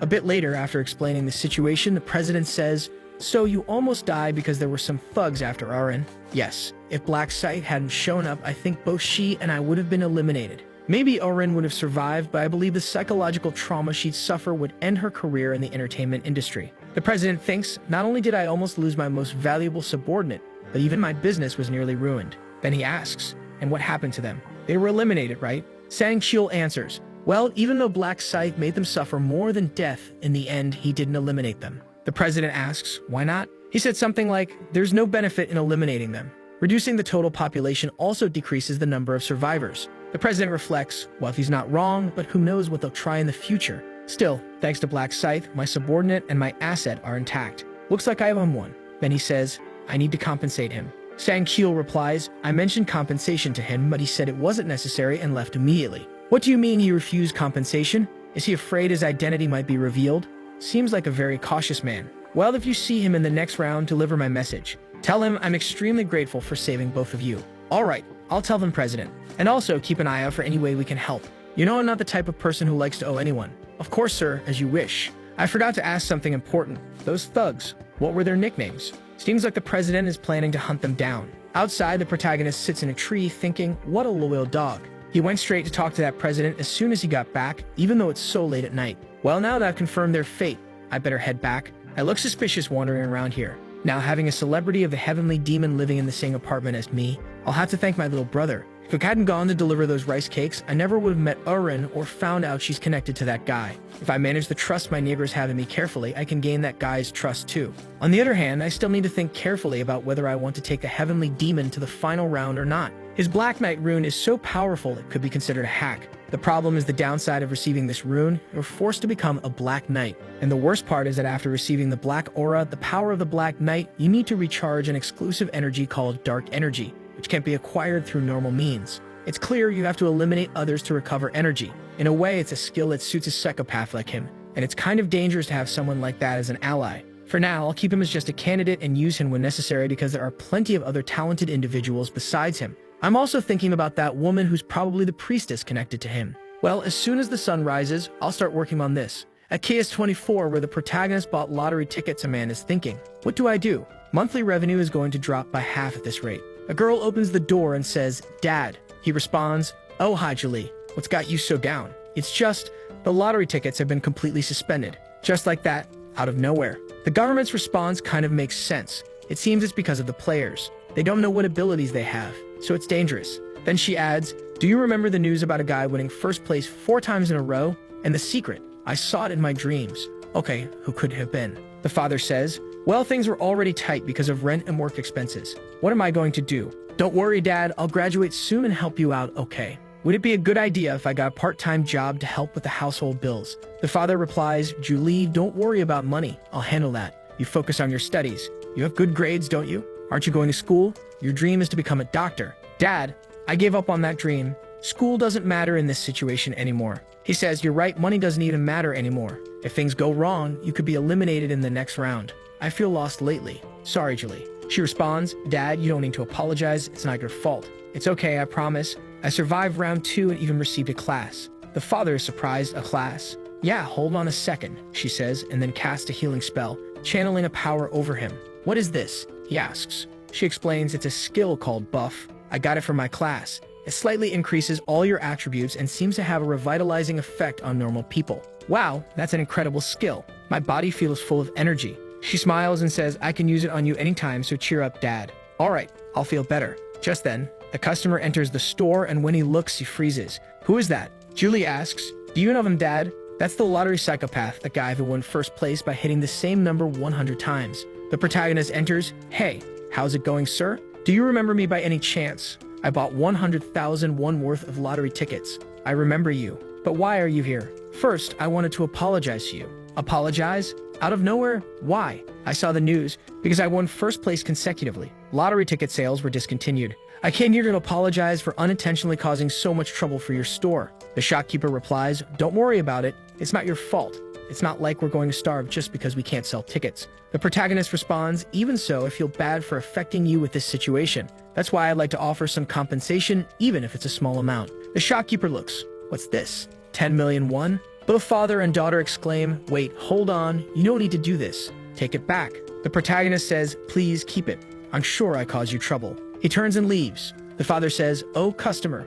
My goodness, how can I accept so much money? Julie says, Dad, give it to me. I'll go return it to him. The father agrees, all right, go return it to him then. The protagonist walks ahead and she chases after him. Excuse me, wait a second. He turns around and she says, Riemann, is that you? He responds, and who are you? You don't know?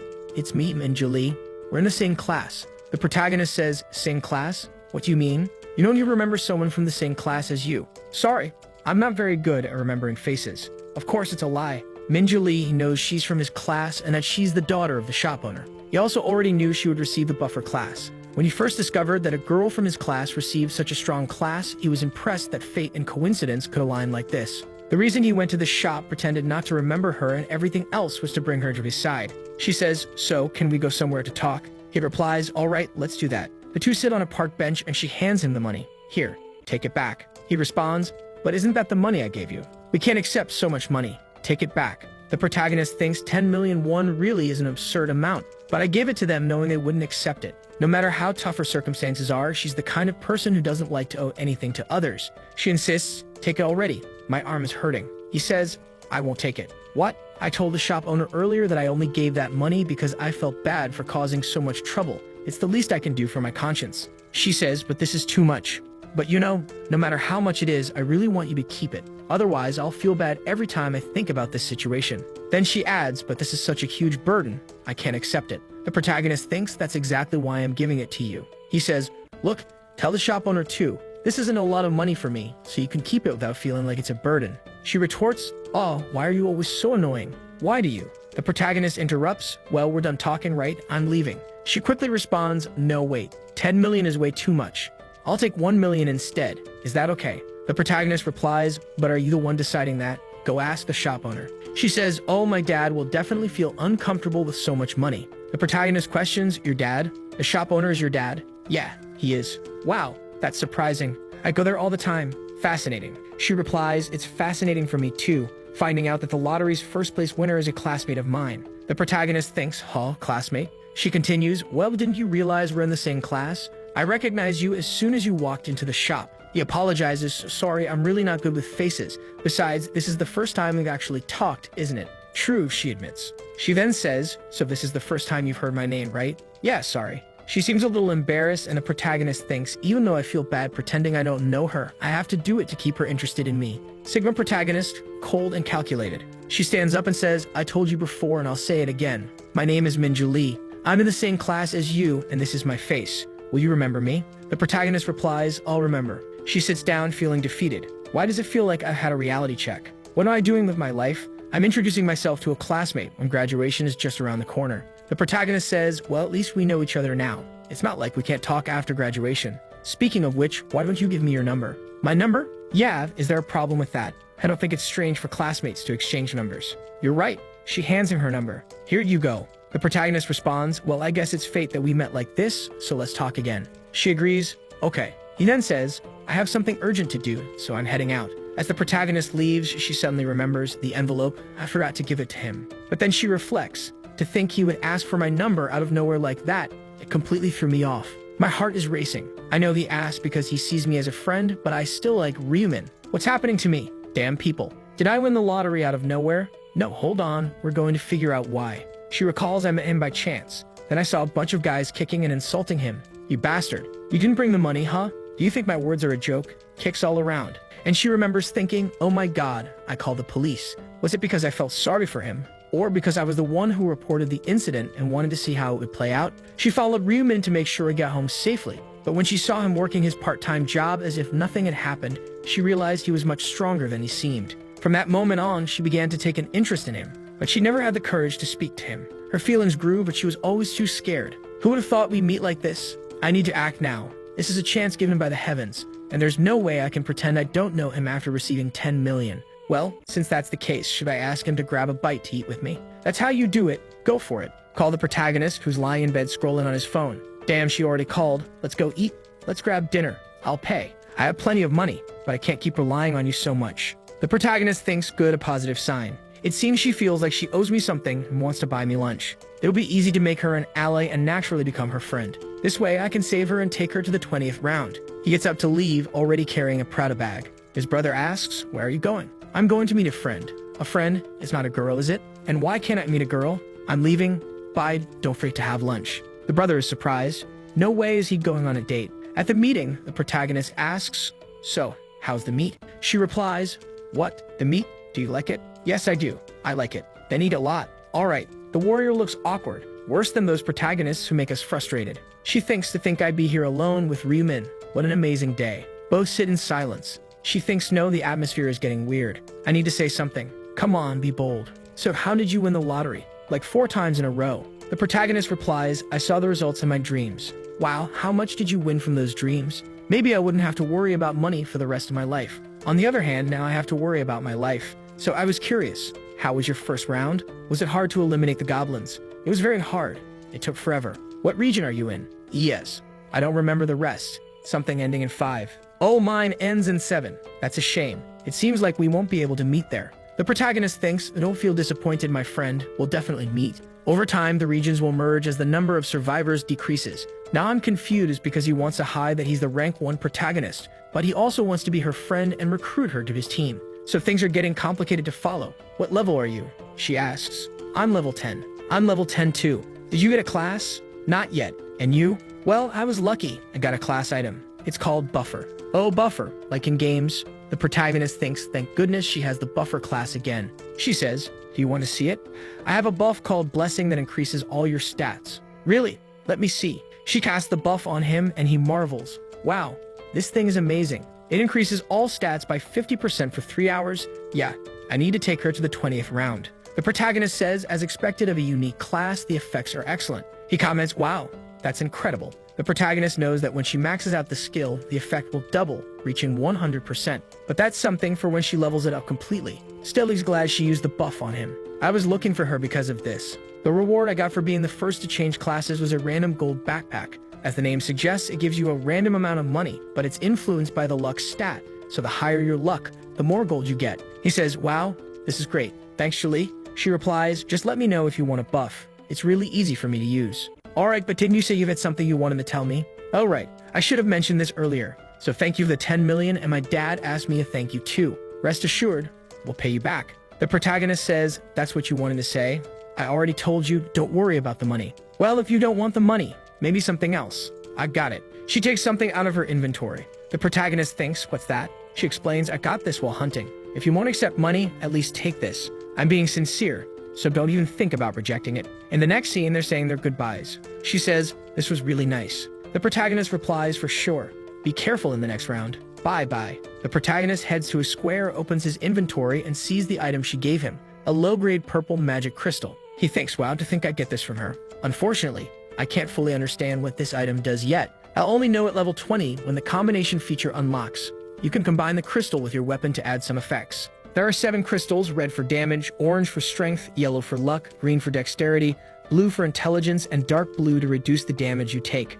Finally, there's the purple crystal, the rarest of them all, which has a very low chance of increasing all stats. Well, I'm really lucky to have received this for nothing. Looks like my luck in real life is pretty high. I'll use the magic crystal once I reach level 20. Now, should I open the golden pouch right away? But before that, I need to increase my stats with my assassin rune without using those pesky worms. The assassin rune increases my stats by 1% every time I eliminate a target, and insects count too, since it just needs to be something alive. There are no insects in the other world, so I've got no choice but to rely on monsters. Luckily, that's not the case here on Earth. He apologizes in advance and starts crushing bugs, activating his rune to 100 out of 100, boosting his stats by 100%. His luck is now at 45. My 15 points in luck have already reached 45. Looks like I'll get some good results this time. He opens his inventory and then the golden pouch, which can contain anywhere from 1 to 9,999 gold. Let's see, how much will I get? You can receive a different amount even with the same luck stat. In the past, depending on my stats, I usually get between 3,000 and 6,000. He checks it, and what? He gets 9,999, the maximum amount. Impressive. It was definitely worth receiving this blessing. Now I've got 16,000 gold, enough to buy even an epic item. The item I've been waiting for will appear in 2 weeks. I'll wait for now. The protagonist heads home and his brother, curious, asks, "How was your date?" "What date?" "You didn't go on a date." "Stop talking nonsense." "What did you have for lunch?" "I ate black ramen." "Seriously? Why didn't you order something better?" "Brother, there's nothing wrong with eating black ramen. Do you know how much I've been wanting to try it?" The protagonist replies, "Yeah, that makes sense too. A month ago, we didn't even have money to survive. Speaking of which, my Bitcoin investments should be nearing 150 million. Just like in my past life, I know it's going to crash in 2 weeks. Time to sell it all." Before that, he decides he also needs to get his driver's license quickly. The protagonist goes for the driving test. My god, how many times have I done this already? I might as well half-ass it and pass. He just stands up, walks out, and the examiner thinks, "What's with this guy?" He checks the screen and sees that the protagonist passed with a 95 very quickly. The examiner is shocked but realizes, well, that result was obvious considering how many times he's done this. Quickly, he receives his license. The protagonist has an existential crisis, thinking, wait, how many years have I lived? What's my actual age? Right after, he pulls out a Lamborghini Aventador. Protagonist showing off, damn man. It's not an easy car to buy, but he knows where to go and what to say, so everything goes smoothly. 2 weeks later, it's finally time to say goodbye to Bitcoin. He has a sinister smile on his face. His brother asks, what happened? "I just sold all my Bitcoin." "How much did you make?" 300 million. His brother stares, shocked. 300 million? You turned the 60 million you won in the lottery into 300 million? It seems like the values are in won, but now they're talking in dollars, which is why the numbers seem off. The protagonist says, "I'm telling you." His brother replies, "Wow, I was trying to stop you from investing." "Damn, but for you to have profited this much." The protagonist adds, "I didn't know I'd profit this much either, since the most I made in my last attempt was 280 million. His brother asks, "Are you going to withdraw it all?" "Of course." "Good, brother. Now I'm going to start investing in stocks." His brother spits out his coffee. "Brother, you're planning to invest in stocks? You don't know anything about that." "Don't worry. I saw it in my dream." "You've had another one of those crazy dreams, and now it's about buying stocks." "Exactly. I'm going to buy it, and we're going to make a fortune." "Well, do whatever you want then." He gives up. The protagonist thinks, I don't blame him for being so nervous, but I know the future, don't I? The company I'm investing in now is Kozdak, worth around 900 million. It's the corporation of the Heavenly Demon Consultancy. This company belongs to that guy. Even though nothing major has happened so far, they'll create a special system after round 4, and then this company will grow a lot. There's no reason not to invest when I know I'll profit so much. If I acquire a large share of the stock and secure some operational control, it'll be a huge advantage to exercise the influence of a majority shareholder. First, I'll invest 280 million and obtain 31%. Now, he glances to the side, seeing his brother. Please let the dream be correct once again. He makes the purchase.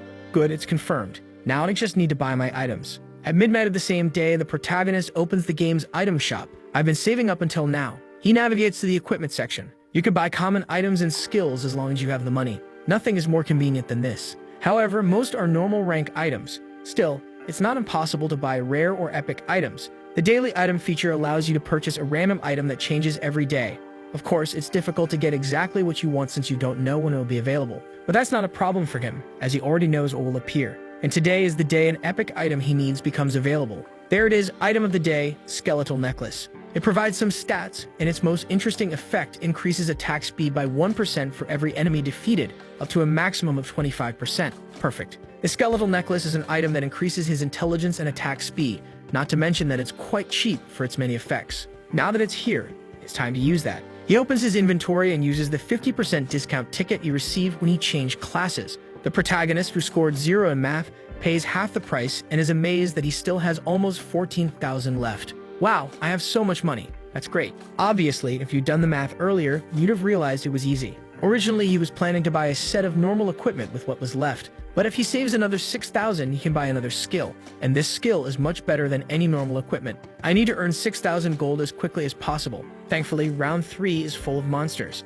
Time passes, and finally, on the first day of March, everyone is transported. The group is teleported and already upset. Damn it, we've been brought back again. Man, this isn't even a forest. Where are we? The surroundings resemble a ruined village, seemingly encircled by a fortress. It looks like castle gates. What's that crystal over there? What will they ask us to do in the third round given this setup? The protagonist thinks this place is unfamiliar to everyone, so they're all anxious. Except Cho-jung's sick. He's the only one who's not nervous. People mutter, "Hey, isn't that guy the representative of our zone?" Yeah, it's Life is a documentary. He's the leader of some gang, remember? He grabbed a sword and started threatening a bunch of people. They should have let Black Scythe be the commander. Watch what you say, man. He has authority. He might hear you, you know. So what? He can only use that authority 10 times. Why are you scared? Life is a documentary hears them and immediately commands everyone to shut up. The group whispers, "Oh no, he's already yelling. Does he think yelling at us is scary?" He shouts again, "Shut up. Who's the idiot who said that? Damn it.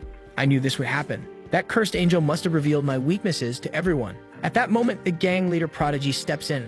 "All right, that's enough. Why Ngauman, what's your deal?" Life is a documentary. I mean, Hyundam, I, the leader of the Jong-sik gang, Jong-sik Sunbainam, have come to meet you. All right, so which group and family are you from, Sunbainam? I'm not part of your family yet. I'm just a 20-year-old man who wants to become a gangster. What? Wait, this kid's dream is to become a gangster? What kind of psychopath is he? Then the kid says, "You're my role model, and I've always wanted my gang to be part of your faction." The other guy replies, "Wait, so what are you?" Before he can finish, the kid throws himself to the ground. "I want to serve you. I want to serve you as my mentor for the rest of my life. Please accept me." The guy smiles, "I've seen crazies in my life, but this is the first complete psychopath. Still, I like this kind of passion. Hey, stand up." "Yes, sir." "Are you nuts, kid? Don't you know my image around here is ruined? And you still want to stay with me?" "I don't care about that, man. I respect you. If you accept me, I don't care who stares at us." He looks at him and says, "I like your answer. All right, I'll take responsibility for you, kid." "Thank you, sir. It's an honor." The crowd murmurs, "Wow, that guy joined Life is a documentary. He's really crazy. Look how happy he is." The protagonist observes. There he goes, teaming up with Jong-sik again. This could be good. Soon after, the angel appears. All humans are here. Let's take a look. There are 90 fewer than last time. Everyone reacts. 90? What does she mean? No side chatter, she says. Let's get started. Round 3, main mission. Protect the relic for 3 hours. Across the entire game, out of 856 million players, only 214 million can survive. In this zone, only 1/4 can survive. The crowd is shocked. What? We have fewer people. How did this happen? She responds, "It's not like humans so young could have been eliminated due to age, right? Seems like you were fighting in reality. What humans do isn't my concern." Someone notices something odd. Wait a second. The players check the survival limit for the round and see. What? Only 1,200? Hey, that's a quarter of everyone. Angel, is there some mistake? She starts laughing. A mistake. Too bad, but there's no error. You must be scared because the number of survivors is so small. But did you forget? The rule is clear.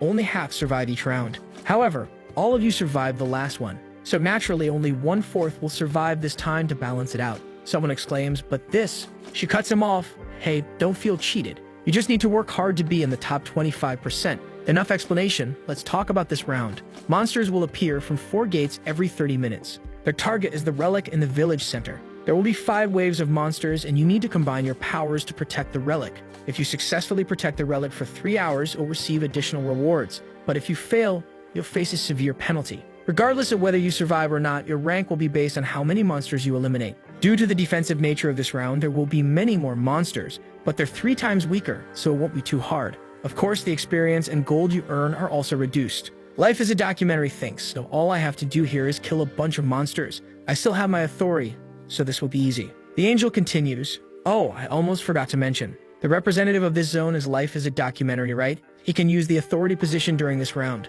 But you're all probably curious. What happens if the representative of this zone gets eliminated? If he's naturally eliminated or killed by monsters, the position will become vacant. However, if he's assassinated by another player, the killer will automatically become the new representative and receive 10 uses of the authority position. That's all. Monsters will arrive in 10 minutes.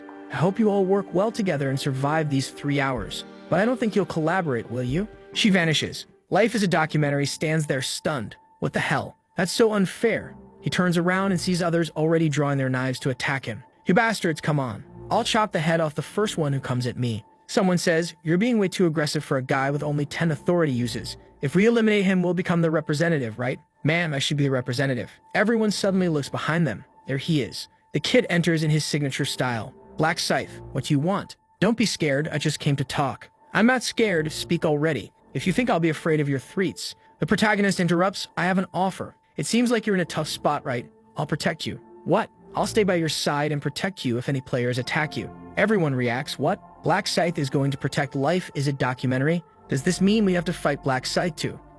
No man, this isn't a good idea. Life is a documentary is deep in thought. Look at everyone's reactions. If I accept this guy's offer, I'll probably survive, but deals always come with a price. What do you want in return for protecting me? Nothing much, just that you follow all my orders. That's the only condition. What? This bastard. He tried to phrase it differently, but what he's really saying is become my subordinate. Why are you making me this offer? I can't tell you. And these orders? What kind of orders are you talking about? I can't tell you that either. You just have to follow my commands. Follow him completely. Worthless. Does he think I'm going to listen to him?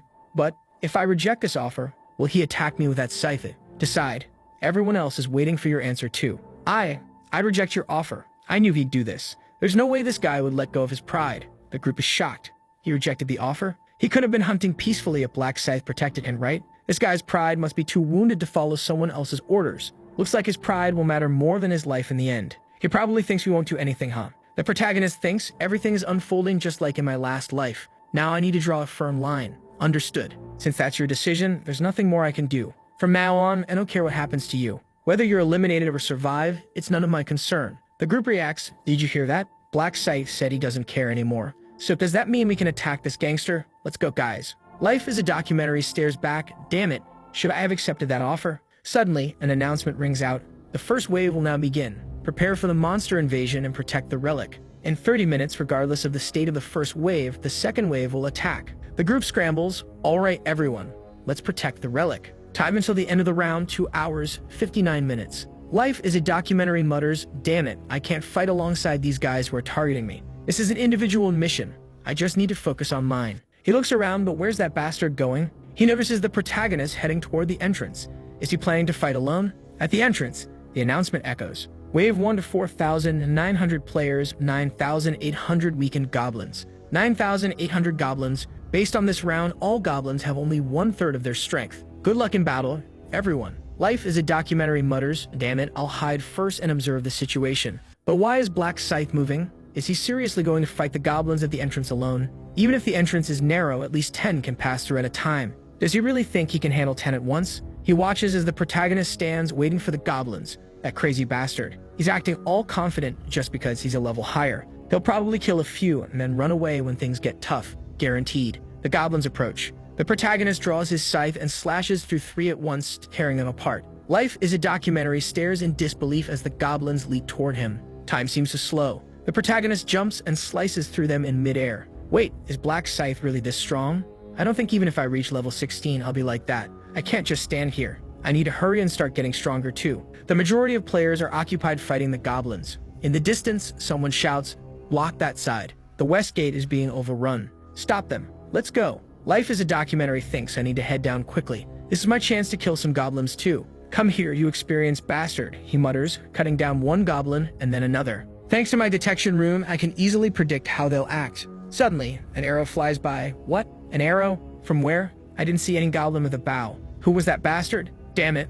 I didn't see who it was. If I catch him, he's getting stabbed right in the ribs. Got him, guys, I got him. He pulls out his spear and strikes the guy in the chest, stabbing him all over. I'll eliminate you. He spots another guy holding a bow staring at him. Must have been that bastard. Pulling out his spear, he strikes him square in the head too. Damn it to think I have to worry more about players than monsters. If I hadn't become the representative of this crap, I'd give this position to someone else. Maybe I should have accepted Black Scythe's offer. No, a man's got to keep his pride. I'll never submit to that bastard. There's got to be a solution, a way to hunt peacefully, without worrying about players. That bastard, wait, he's rank 3 in this zone. Black Dragon Flame in my right hand, isn't it? It's going to be you. Hey, what's going on? Black Dragon Flame in my hand from now on, protect me. Meanwhile, the protagonist, benefiting from the effects of the skeletal pendant, has his attack speed increased by 25%. You eliminated a goblin. Current kills, 502 of 100, applying 3 experience buff. All stats increased by 100% due to the assassin rune. Earned 3.33 gold plus an additional 1.66. The protagonist checks his status window.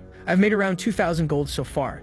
At this rate, I can easily reach 20,000 by the second wave. No, I need to earn even more this round to buy 2 general abilities. If I could, I'd even get the Inner Thoughts rune ahead of time. Another goblin appears. The protagonist stares it down and slashes across its chest. The goblins start retreating. Hey, you're not coming. Fine, you're not coming, I am. He charges forward, cutting and slashing, taking them down. Meanwhile, near the relic, someone asks, "What's that sound? Did something happen?" The goblins start disappearing. You successfully defended the first wave. Survivors, 3,933. Eliminated, 967. Each survivor receives 500 gold as a reward. We survived, but 967 are already eliminated. Even weakened goblins aren't to be underestimated. But where is he? Found him. Chojong's sick, he's still alive. It's going to be tough for him to make it through the next round. Jongsik is muttering, "Damn bastards. They're not aiming for the goblins. Those jerks just want to eliminate me." Here comes another one. He takes a hit on the shoulder from an axe-wielding player. Good thing I've got these fools protecting me. Thanks to the commands, they're obeying me like meat shields. Maybe I can survive this. The gangster asks, "Hyunnim, are you okay? Look at this bastard protecting me without even needing a command. Damn it, I'm losing a lot of blood. Can I really make it to the final stage? Whatever. I'll survive this mess and prove to everyone I'm the strongest here." Wave 2 to 3,933 players versus 7,866 goblins and hobgoblins. Based on the round, they're weakened. Good luck in this battle. The protagonist faces down the goblins. With a single sweep of his scythe, he cuts down 5 or 6 of them. He leaps forward, slicing through 3 more. You've reached level 20 and your rank has increased from apprentice to regular. You can now use the combination function. Finally, level 20. Now I can combine items to create unique ones unavailable in the shop. As a reward for your rank increase, the Death Seal ability has been strengthened. Additional damage from Death Seal has increased from 100% to 120%. Additionally, you've received the Reaper's exclusive ability, Night of Death, effect. Harnessing the surrounding darkness, you create an artificial night around you with a range of 500 meters. Your next ability will be unlocked at level 40. 120% damage thanks to Death Seal, and now a new ability too. The best thing about Night of Death is that it works perfectly with the Reaper rune, which boosts my attack speed by 50% at night. A swarm of goblins armed with weapons approaches. Come on, I just learned a new ability. He activates Night of Death, plunging the area into darkness. The goblins, confused, flail around. The protagonist moves swiftly, slashing here and there. The goblins are lost, looking around helplessly. One after another, they fall. Total carnage. You survived Wave 2. 3,343 players remain, with 590 eliminated. Every surviving player will receive 500 gold. Is the second wave already over? Should I buy my skill while I rest? Shopping. The first skill I need to buy is Detect Presence. With this, I can sense anyone within 30 meters of me. For now, there are only goblin corpses around. Should I save up another 20,000 gold? Wave 3 to 3,300 players versus 6,686 weakened hobgoblins. Quick slice here, stab in the chest. You successfully survived Wave 3. Wave 4 to 3,001 players versus 6,002 hobgoblins and gnolls. The future gangster stabbing left and right while others surround life is a documentary. You survived Wave 4. Just one more wave, just one more hour. If I can endure this just 1 hour, I'll make it. I'd already used all 10 of my authority commands. Now, as long as they protect me, my life won't be in danger. Wave 5 to 2,700 players versus 10,000 weakened gnolls. 10,000? Why so many? Based on this round, they're weakened. Good luck to everyone. I don't mean to worry. This is an opportunity for me.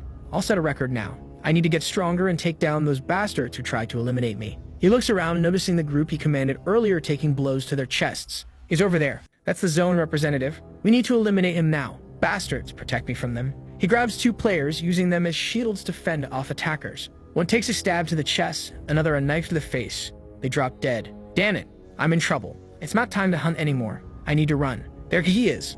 Let's get him. Damn it, I just needed to survive one more wave. Just one more. He runs straight toward the protagonist. Black Scythe. Hey, Black Scythe. I accept your offer, man.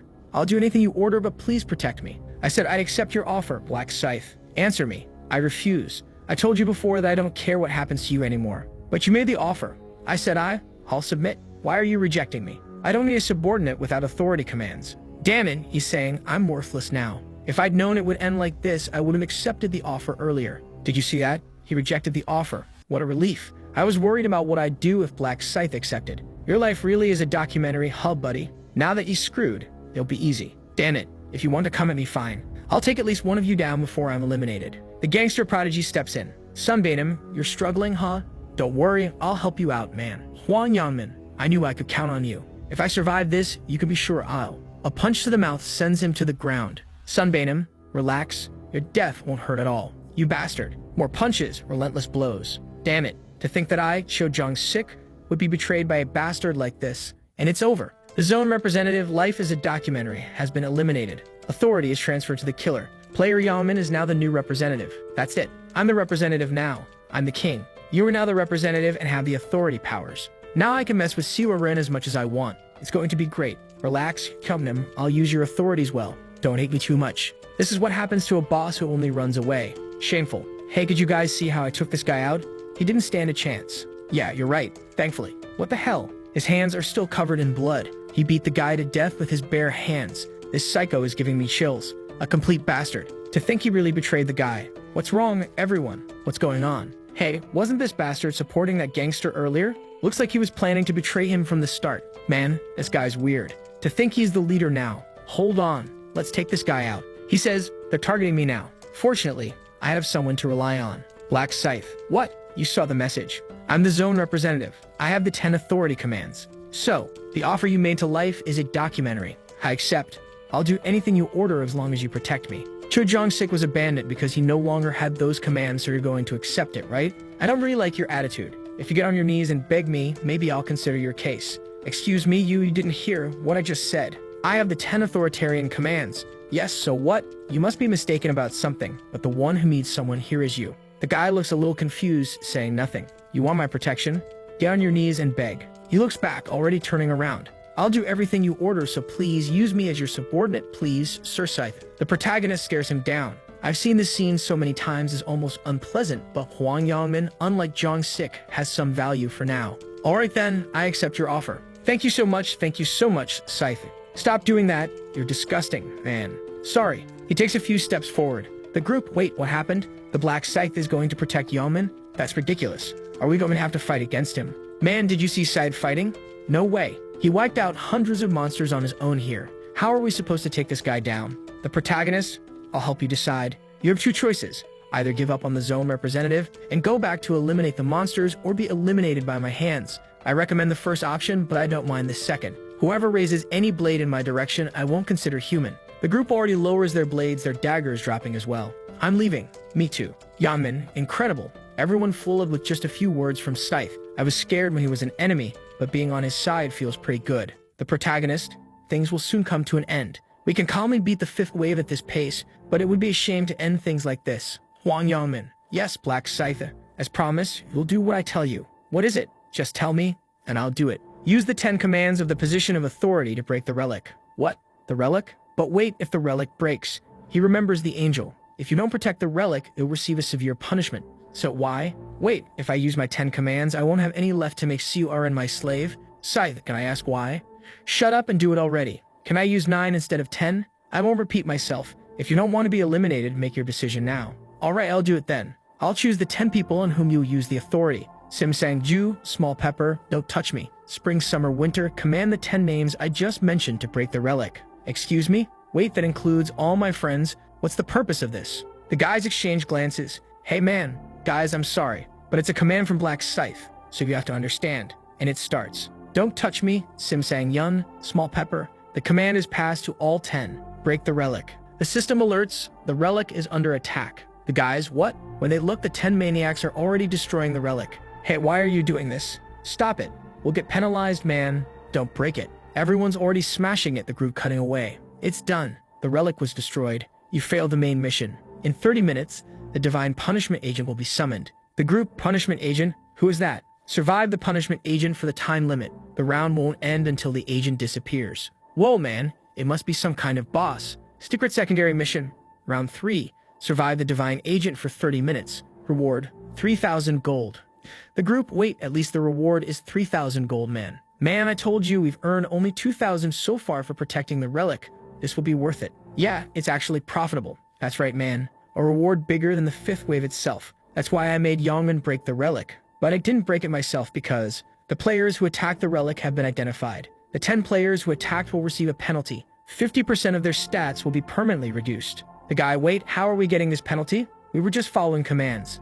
This is absurd. Yongman, you scum. Sorry, my friends, but who knew there would be this penalty? As the zone representative failed to protect the relic, you will also be penalized. What? All my stats were permanently reduced. He already. How absurd. Oh, the protagonist is watching. Permanent status reduction is directly correlated with survival chances. That's fatal. Well, it's time for me to prepare to face the agent of divine punishment. Shopping time. Let's start buying some items like an assassin's hood and agility boots. Even the worst boots will help me in this situation. Now, combination. Just place an item and combine it with an energy stone. Combination successful. +1 to all stats has been added to your skeletal necklace. I could insert an energy stone into each piece of equipment for all items. Combination successful. +1 damage reduction has been added to your armor. Combination successful. +2 strength. These low-ranking stones won't help much, but it's better than nothing. Wait, is it starting like this? I'm a bit nervous. Hold on, everyone. It's just 30 minutes. We can do this. Let's keep running. It's only half an hour. Everyone will make it through. I'm not so sure. It's not that easy to escape the agent of divine punishment. In my last life, out of 2,700, only 500 survived. Not being eliminated here is already a huge challenge. Originally, the agent of divine punishment is a monster that takes 5 level 40 players to take down. But I plan to receive a nice reward for defeating it now. Because of the title I received from Burial, and here it is, the title. The First Assassin of Angels. In fact, all stats are doubled when fighting a divine type. And it happens that the agent of divine punishment is a divine type monster. Man, the giant angel descends with absurdly huge wings. Is that the agent? Wait, we just need to run, right? Just dodge the attacks. Won't it be easy? How absurd, I was scared for nothing. The creature raises its staff, takes a step forward, and strikes the ground with the staff, forming a bubble around everyone. The divine agent has cast the restriction field. It has a barrier, and I can't escape. You cannot leave the area unless the caster of this ability deactivates it. Wait, we can't leave, so we're trapped here, right? The attributes of everyone inside the area were reduced by 50%. People are hitting themselves, shouting, "Let us out, help," and the protagonist thinks 300 were trapped. It's a shame, but there's no saving you. The angel strikes the staff on the ground again. It's begun. The protagonist even turns away, not wanting to see. A rain of swords begins falling everywhere, piercing everyone. How absurd. How can we dodge this, man? It's hard to watch. It's impossible to see clearly. This restriction field, after being trapped here, it's almost impossible to dodge all the arrows. But if you think about it differently, as long as you dodge them, it's not a big deal. Now's the time. Everyone is distracted. As always, as long as it's hunting humans, it doesn't pay attention to its back. As soon as this barrier goes down, I'll ambush this guy. People are being eliminated inside, and the barrier begins to fall. Now I don't even have to worry about it turning around because it doesn't have ears. At 5 meters, I just need to apply the death seal. I need to land a perfect strike with this first attack. The divine agent turns, but the most important thing at this moment is that it's already too late, man. Perfectly, right in its eye. The protagonist falls back and starts running. Because of the death seal, it now only has 60% of its life. One attack reduced 40%, not bad. It will probably use the restriction field again to try to locate me. The divine agent is using the restriction field, but as soon as it realizes I'm already out, it'll drop it. The creature lowers the field again. Now that I've taken out one eye, I need to take out the other as well. I already strike at the other eye too. The creature is writhing in pain. The divine agent used the restriction field. Your stats have been reduced by 50%. It doesn't matter anymore, man. Without your eyes, you're just an angelic punching bag. Apparently, its plan is to shoot arrows everywhere since it can't see me. But Death's Night already surrounds the creature, which has no idea what's happening in this situation. Completely lost. Light cannot pierce through the darkness. That's how this system was designed. Let's end this now. Right on the wing, one is torn off and it falls. The protagonist loves ripping angel wings, doesn't he? He's already leaping, dodging the attack, and cuts off the other wing too. He loves tearing off wings. The creature is completely wrecked. Only 10% of life remains, and I'm not stopping here. It's time for us to create some distance. Conditions met, the Agent of Divine Punishment activated their passive skill. Final Radiant Glow has been activated. The Divine Agent became invincible. I already knew about this phase when you're down to 10% of life. The creature over there is writhing, unleashing power in all directions. Let's witness your suffering once more. Final Radiant Glow duration, 50 seconds, 30 seconds, 10 seconds, 5-1. The invincible state has been deactivated. The protagonist is already behind it. End of the line, he dashed in and decapitated it. You leveled up 3 times, earned an additional 8,200 gold, and another 4,000 gold. It was confirmed that you are the first player to eliminate the Agent of Divine Punishment. You received the title Opposition to Divine Punishment. Effect: damage taken from divine creatures is reduced by 80%. While the protagonist is already fighting gods, you receive a condensed ether as a reward for eliminating the divine agent. You receive a radiant rune for being the first to eliminate the divine agent. The rune was automatically engraved on your body. As expected, a condensed ether. It's fair to say the entire plan revolved around this, since a condensed ether is an essential ingredient to craft a god-ranked item. Besides that, I received the Rune of Radiance. It increases intelligence by 1 point and boosts the effectiveness of divine skills by 1% per level. Now that I'm level 30, I'll gain 30 intelligence and the effectiveness of divine skills will increase by 30%. Well, at least I won't have to spend points on intelligence for a while. Everyone completed the side quest and earned 3,000 gold as a reward. Guys, it's over. We're alive. Thank goodness. Man, I can't believe it. Black Scythe defeated the divine agent alone. He's a monster. Incredible. The angel. Eliminating the agent of divine punishment alone? You're the first human I'm genuinely interested in. How about an interview in the morning? Black Scythe, how did you come up with these plans to eliminate the agent of punishment? Him thinking, what a pointless question. I eliminated it because I wanted to eliminate it. You need to get rewards if you survived and you still wanted to eliminate it. If I didn't eliminate it, I'd have to watch everyone else get massacred. The group, wow, so we fought to save everyone? Man, I thought he was arrogant, but he has a good side, doesn't he? He's a decent guy, dude. The angel, you did all this just to save your race? Humans are really strange. One moment, they're cutting each other down and killing one another, and the next they're living together, protecting each other. That's pretty hard for me to understand. The protagonist, of course, you wouldn't understand narcissistic angel. Whatever. Humans, congratulations on staying alive, but it's far too early to relax, because whether you survive or not depends entirely on the outcome. Shall we take a look? Black Scythe, 3,600 kills. Worthless Bastards, 982. Celestial Demon, 963. These are the rankings for all zones. Now for this zone, your zone is SK45. Black Scythe is first, Sang Chil is second with 687 kills, and Suren is third. Looked a bodyguard and she took second and third.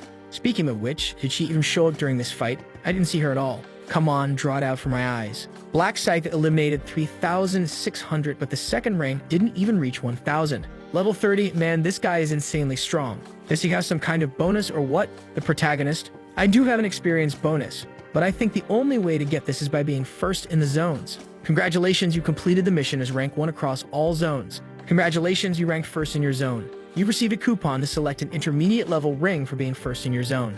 A ring? Please choose one of the intermediate items. There it is, Wind Ring, Magic Ring, or Resistance Ring. It might seem like the worst choice, but this one is the most important.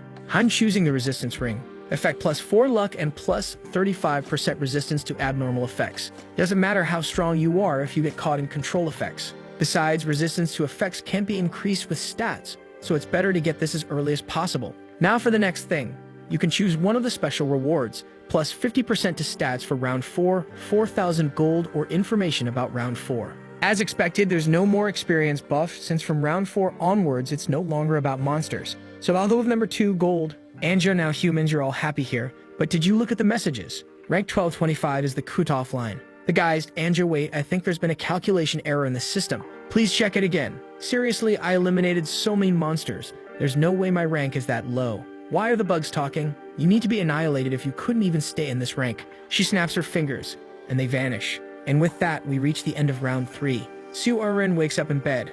I'm back. Thankfully, I survived round 3. No, not just that. I even received the summoner class, Fairy Summoning. Look at this, really incredible fairy. These fairies served as shields, plus my bodyguard kept everyone distracted. Thanks to them, I managed to pass the 3rd round safely. I can't believe it, I ranked 3rd. Wow, this energy stone I received as a reward. I wonder if the Black Scythe will like it. The protagonist will surely love it. If there's one thing he likes to grab when he sees a woman, it's an energy stone. Yaman appears, throwing a lamp against the wall in fury. Damn it, that Black Scythe. Penalty applied, your stats are permanently reduced by 50%. Ew, damn it. If I'd known this would happen, I wouldn't have volunteered. Bastard. He looks at his phone ringing. Damn, I'm really in trouble now. Incoming call from Kim Sun-han. He answers, Hey Kim Sun-han, are you insane, man? You bastard, you realize the mess you've made. What are you talking about, dude? I didn't do anything. Stop playing innocent with me, man. You know everyone's been screwed because of you. How can a leader betray his friends with this power of authority? You call yourself human? Man, I had no choice. I would have been eliminated by the Black Scythe if I hadn't done it. Then you should have been eliminated. What? It would have been better for you to be eliminated than to betray your friends, you bastard. Damn you, it wasn't fair to me either. Didn't you see I also lost my stats for being the representative? So what, man? You took advantage of your friends. None of this would have happened if you weren't so greedy. You're a traitor, bastard. Kim-sung, never call me again, man. In real life or in the other world, I don't know you anymore. If I see you, I'll lose it and beat you to a pulp. The guy hangs up. What did I do that was so wrong? I'm a victim here too. I'll talk to my other friends. We'll deal with this bastard. He starts calling his friends. No one answers. Everyone blocked him. You sons of bitches. Fine. Friends? I don't need any of that. I'll live my life the way I always have, alone. What did he say? That he'll eliminate me if he sees me again? Let's see then, huh? You want a piece of me? Let's see then. I dare you to cross me. I'll take you out. The next day at the Imperial Hotel. Come in, Department Chief. You survived again, huh? I just got lucky, sir. Round 3 must have been a bit tough. Are you okay? Yes, sir. Maybe because the monsters were weakened. I didn't struggle much. What's your current level? Did you get a class? Yes, sir. I'm level 11 and my class is Knight. Suorin is also at the same level as me, but her class is different. She's a summoner. A summoner. I don't think that's a common class. I was surprised too. After her class changed, she summoned some fairies that kept using protective shields. We managed to hunt smoothly because of that. That's great. Why don't you maintain a close relationship with the actress Suorin? If you're interested, you could even date her. Date her, sir. What are you? I'm just saying if you two are close, it would be easier to learn her weaknesses. I'm not telling you to actually marry her. Wait, you want me to try dating her? Ma'am, I'm just kidding. It's been a while since I've seen that look on your face, you know. You don't have to do it. There's too much trouble. I see, it's just that Suorin doesn't seem to like me much, I think. I'm a failed loser, useless, worthless, a virgin, a coward, and shy. What are you talking about? You're such a responsible guy. She's still formal with me.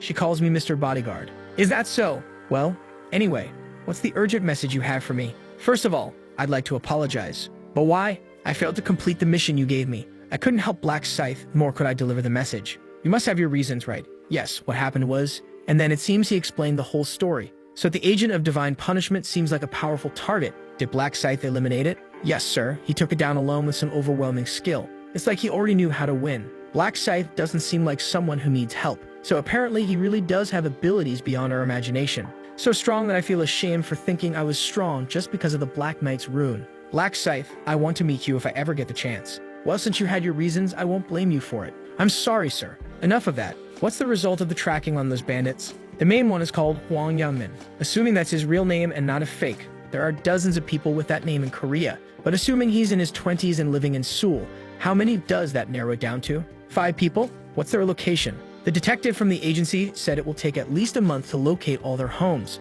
A month? Then we won't find him before round 4. Yeah, but there's no need to rush. We can stall for a bit. How much gold have you accumulated so far? Around 10,000 gold. You're already halfway there. The shop has a skill called tracking. Once you gather 20,000 gold, buy it. Alright, sir. I was a bit distracted, so I forgot to tell you that last month a shareholder bought a large number of shares in your company. Which company? You mean my company? The Celestial Demon Consultancy, the one you're currently focusing on. Wait, what percentage of shares did they buy? Sir, don't be too surprised, but they bought 31%. Hold on. Single person bought 31% of all the shares? Yes, I even doubted it when I saw the monitor. Wait a second. The Celestial Demon Consultancy is valued at 900 billion won. If they bought 31%, that's a 280 billion won investment. Does one person have that much money?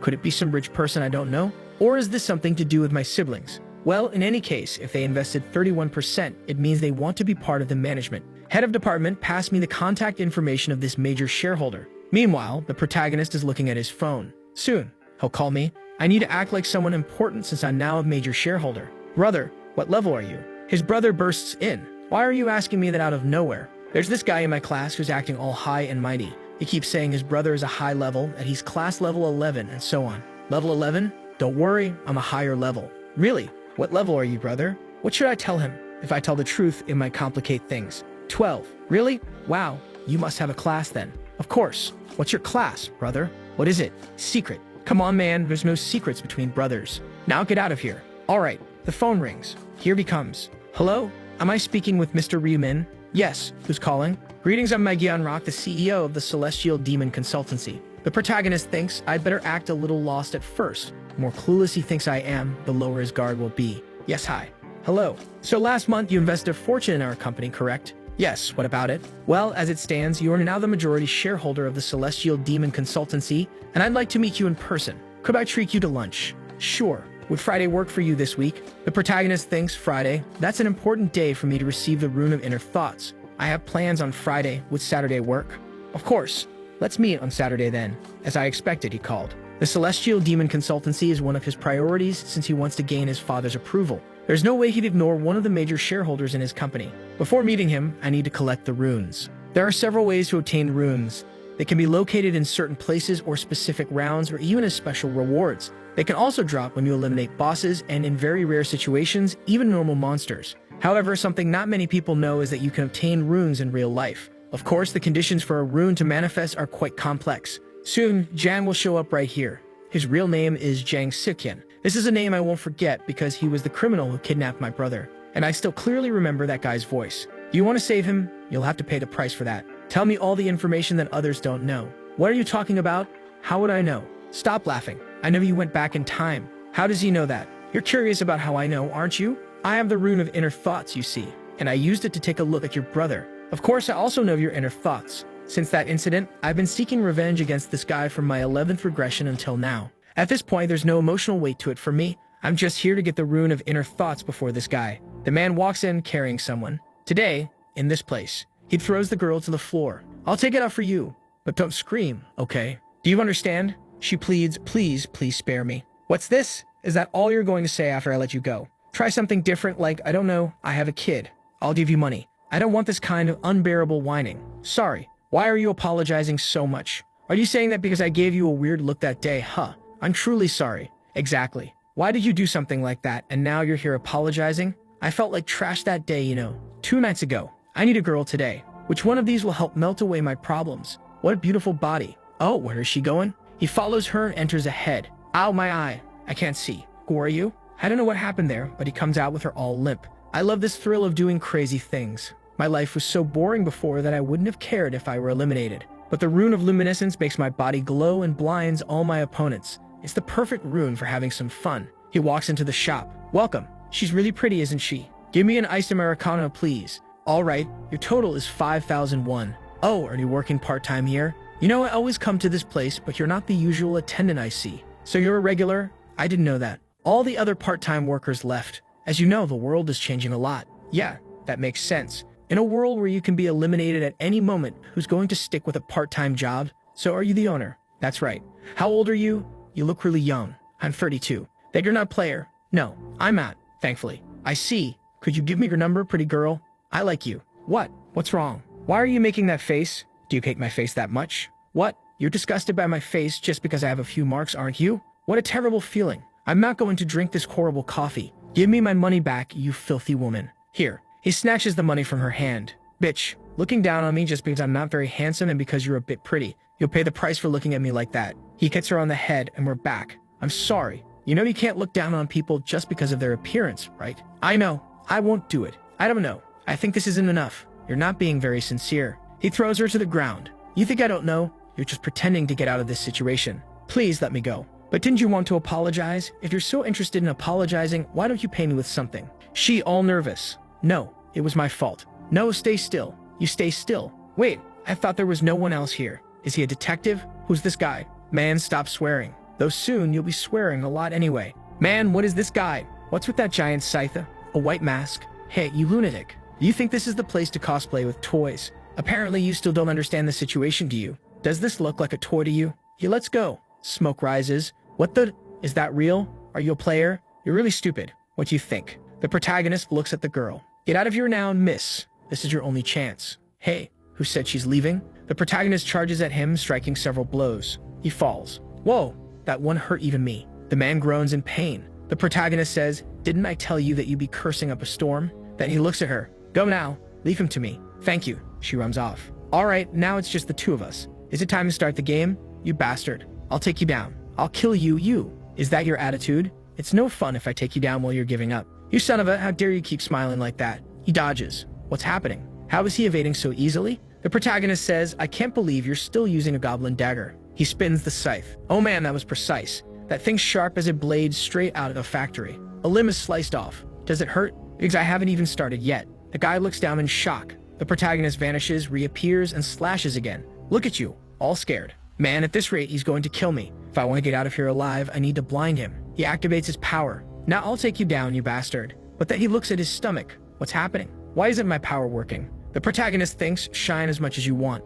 Inside the night of death, no light is permitted. I already knew you'd try that, so I activated the skill beforehand. Not that it matters. Even without the Knight of Death, I'd already have slashed your wrists and heels. He strikes his legs. Man, this scythe is ridiculously sharp. What is this? It cuts like a hot knife through butter. The poor guy now looks like a Minecraft character, his fingers gone, reduced to cubes. Dude, you're a demon. Why are you doing this? Why? The protagonist delivers another slash. Why? We eliminate pests because if we leave them alive, they cause chaos. You psycho. Let's see how long you can keep that attitude. Blood, blood, and more blood. What is this guy's problem? Why all this rage? This is so unfair. It hurts too much, man. Maybe I should just end it myself. He starts biting his tongue. The protagonist stops him. Hey, hold on. Are you seriously thinking about biting your tongue before I take you down? You really think I'll let you escape like that? I don't let you die until you're on your knees begging for it. Damn, man. This guy's a psychopath. He wants me to kneel and ask for death. Please, I need to stop this pain. Just kill me. What did you say? Kill me, please.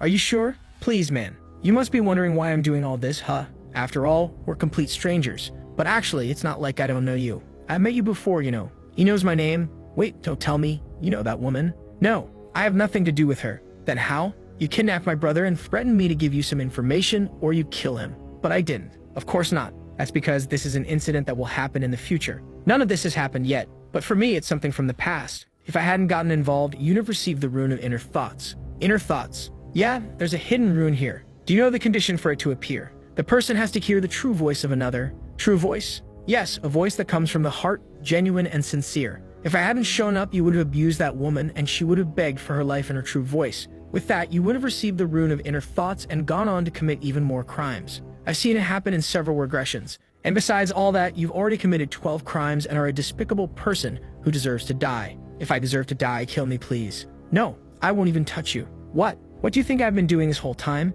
I'm just here waiting for you to die on your own. Man, what's the deal?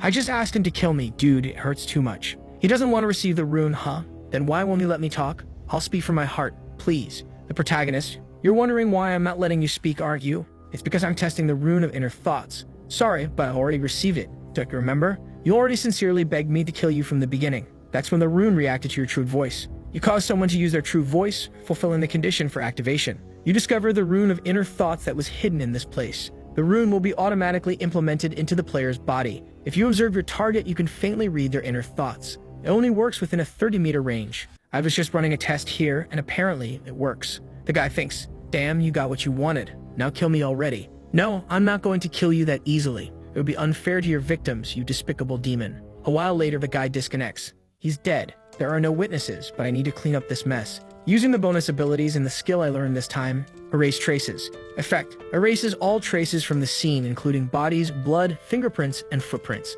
This works perfectly. It's best never to leave anything behind. Then our protagonist appears in the morning wearing that elegant suit. His brother asks, are you going on a date? Who's the girl? The protagonist replies, why would it be a date? You don't usually dress like this, you sly guy. He says he's just going to meet a business partner. The brother, concerned, thinks, business partner? What's he planning? Getting into investments now? Man, once again, this brother is, but what if he loses all the money? Dude, he already made $1 billion for you. Isn't that enough? The protagonist, noticing his brother's worry, tells him to relax. Don't you trust your brother? His brother gets all excited, saying of course he does. Who else would he trust? Then the protagonist says, wait here. The other players are going to start behaving dangerously from now on. His brother replies that he heard about this. On the news, they're saying that many players are using their abilities for evil, and that all countries are struggling to deal with these powers. The protagonist says, unfortunately, that's how it is. As long as you meet the requirements and clear the stages, you get stronger. Soon, the phase will come when players begin enslaving powerless people, and I need to become an unstoppable force before that happens.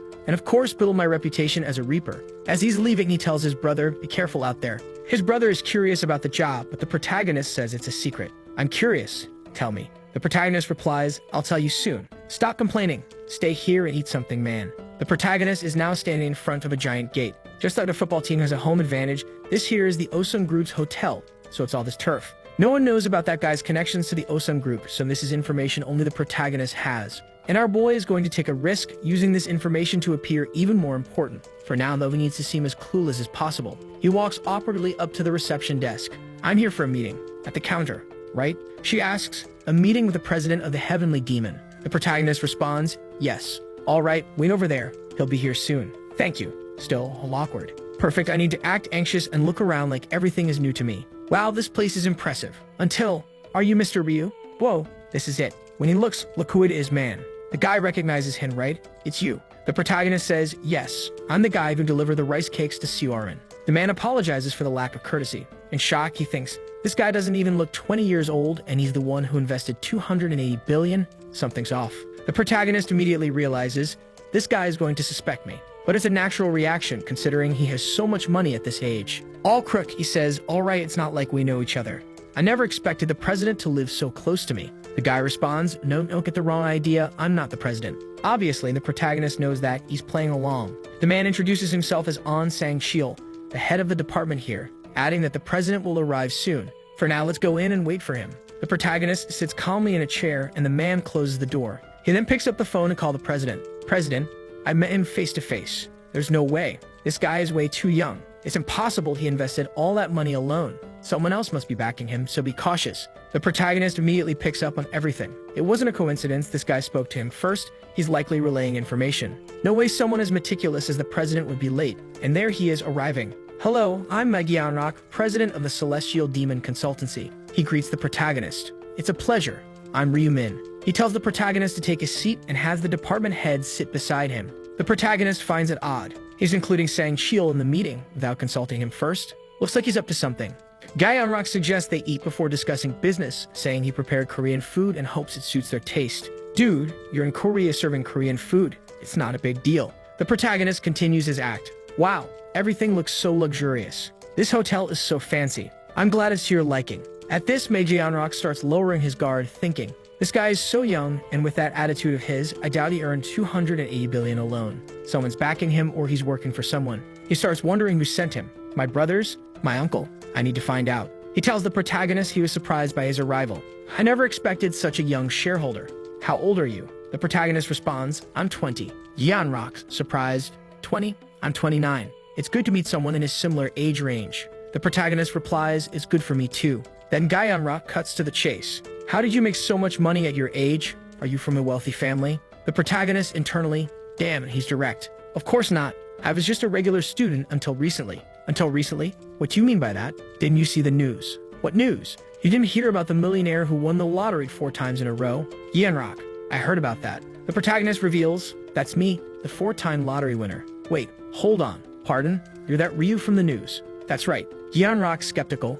Wait a second. There's something off. The article said the total winnings were around 60 billion. How do you have 280 billion? The protagonist responds, I invested in Bitcoin. It almost sounds like a joke. Bitcoin. Just like that? Exactly. Gyeonrock continues. Wow, that's impressive. But still, what made you risk 60 billion on Bitcoin? I wouldn't have the courage. Even Sang-shil chimes in, kid, you're really lucky. The protagonist retorts, none of this was luck. Sang-shil then mentions, didn't you say in the news that you saw the winning numbers in a dream? The protagonist interrupts, it wasn't a dream either. The 2 men are stunned. The protagonist stares at them, thinking, this is the only way I'll gain Gyeonrock's trust and bring him to my side. He speaks. This is the first time I've revealed this to anyone, but I have the rune of future sight. Gyeonrock, confused, asks, what's that? It's a rune that allows me to see a few years into the future. In other words, I'm a prophet. The 2 are silent, clearly impressed. Gyeonrock can't believe what he's hearing, while Sang-shil thinks the protagonist is insane for bringing such a wild claim to the meeting. Gyeonrock asks, are you serious? The protagonist replies, why would I lie? So that's how you won the lottery? Exactly. That's also why I invested in Bitcoin. Thanks to my ability, I knew how to multiply my money. The protagonist lays it all out there, leaving them in awe.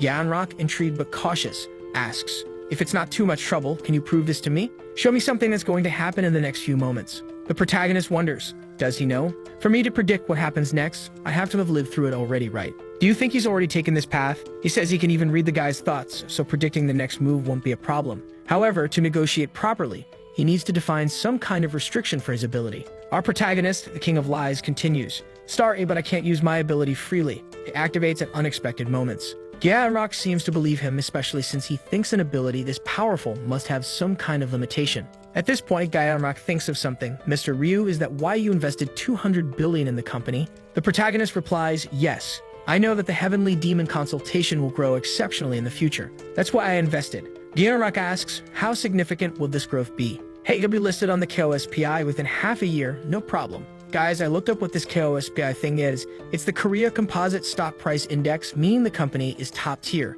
A smile of happiness appears. He's in shock at how great it'll be if this turns out to be true. Not only will I be recognized by my father, but I'll also secure the director position. But he hesitates. Damn, I got too excited. Stupid. What a disaster. That information made me laugh and don't even know if it's certain. The protagonist casts the bait and the guy bit like a starving man.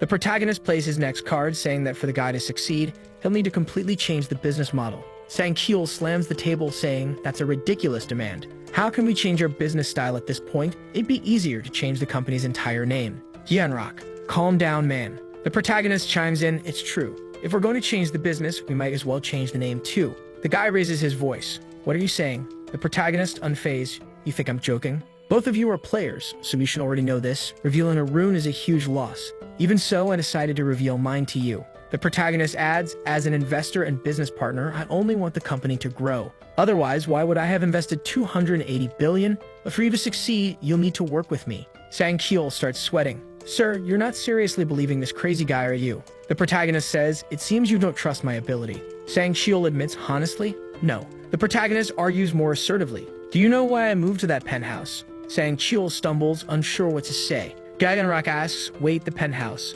What does that mean?" Sang-Kyul blurts out, "This crazy guy moved underneath Siu Aran's place, this sleep bastard." The protagonist explains, "I did that when I obtained the Rune of Future Vision." Yeonrak doesn't like finding this out only now. Sang-Kyul is completely thrown off. "I didn't know this guy was relevant. I thought he was just some random citizen."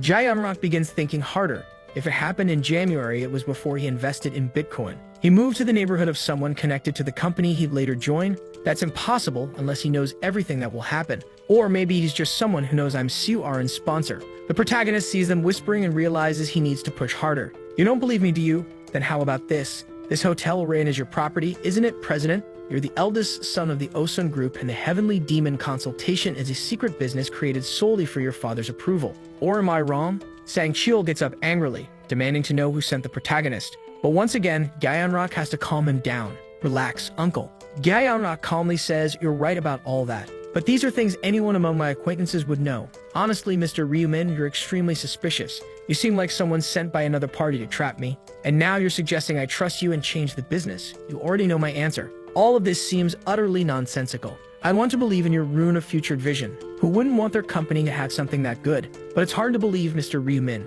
Thank you for your investment, but you'll need to arrange a meeting with all the investors to make this proposal. And obviously, convincing them will be your job." Man, could it be that the protagonist didn't win them over? "Hold on," the guy was about to get up, and the protagonist says, "Wait, sit down." The man sits back in the chair. "Do you have more to say?" The protagonist thinks, "Is this really the only way?" Then he says, "How about this? I'll give you information about the 4th round." The man suddenly perks up. "Wait a second.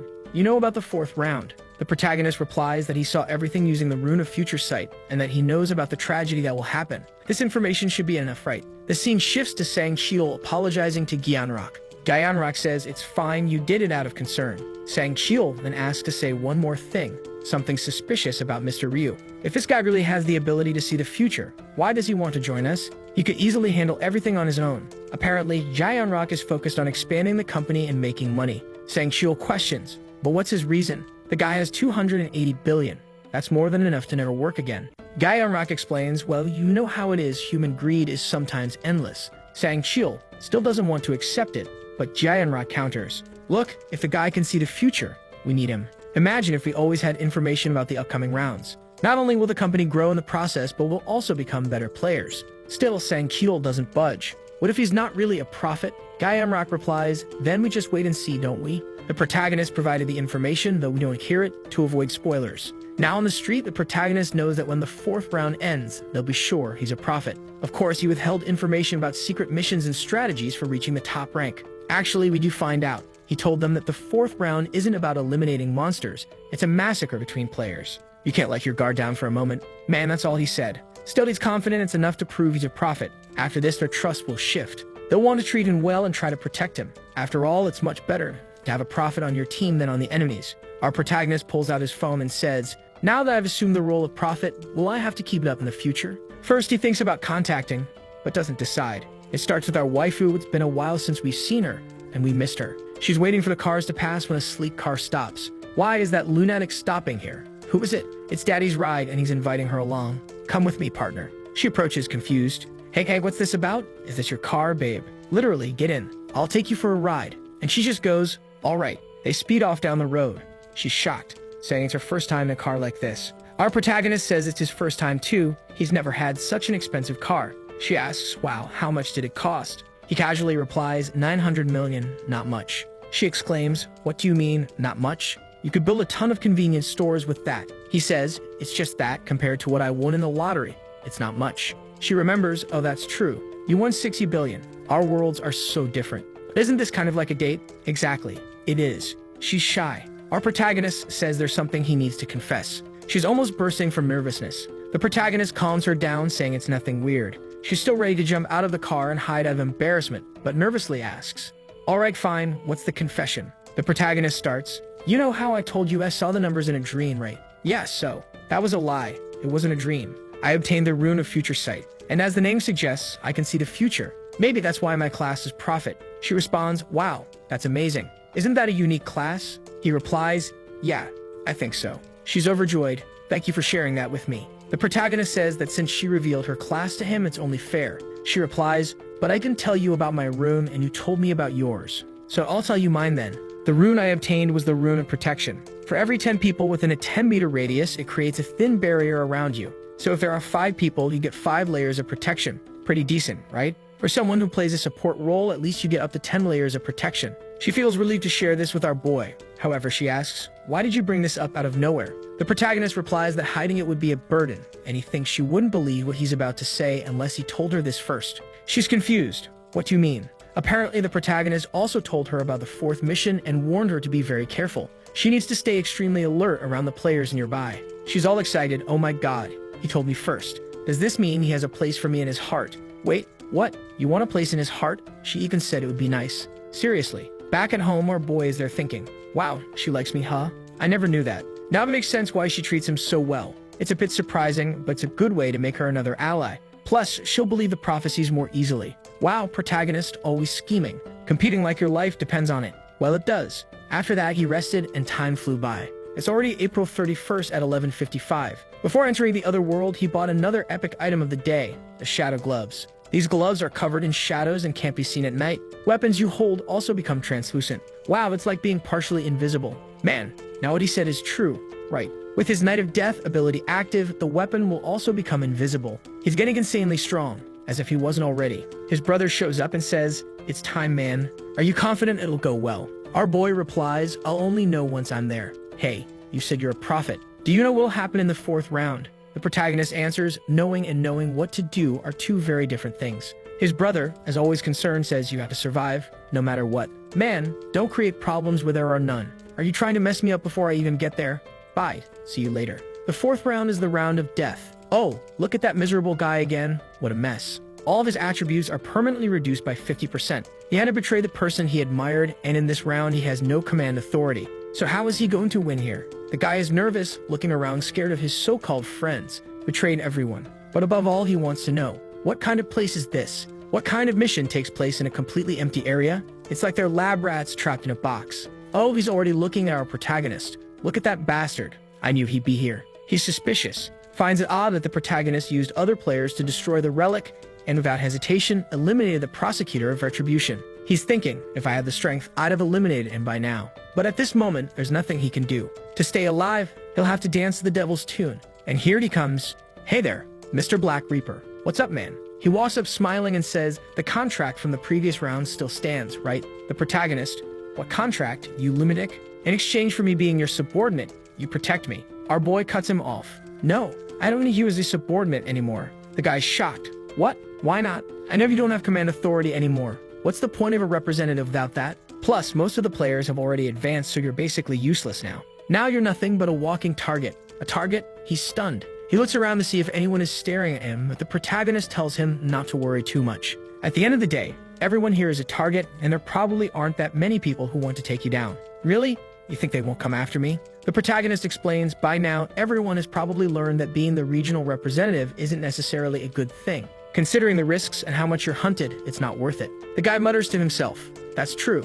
I need to get rid of this title as soon as possible. Oh, here she comes looking all stunning full waifu mode. He didn't like it. He's shy and angry. First time I've seen that. She approaches our boy. Hello, Mr. Black Reaper. Hey, Sang-Shiul, do you remember us? The protagonist replies, of course I remember. Sang-Shiul continues, you saved us from this bully here. We want to thank you again.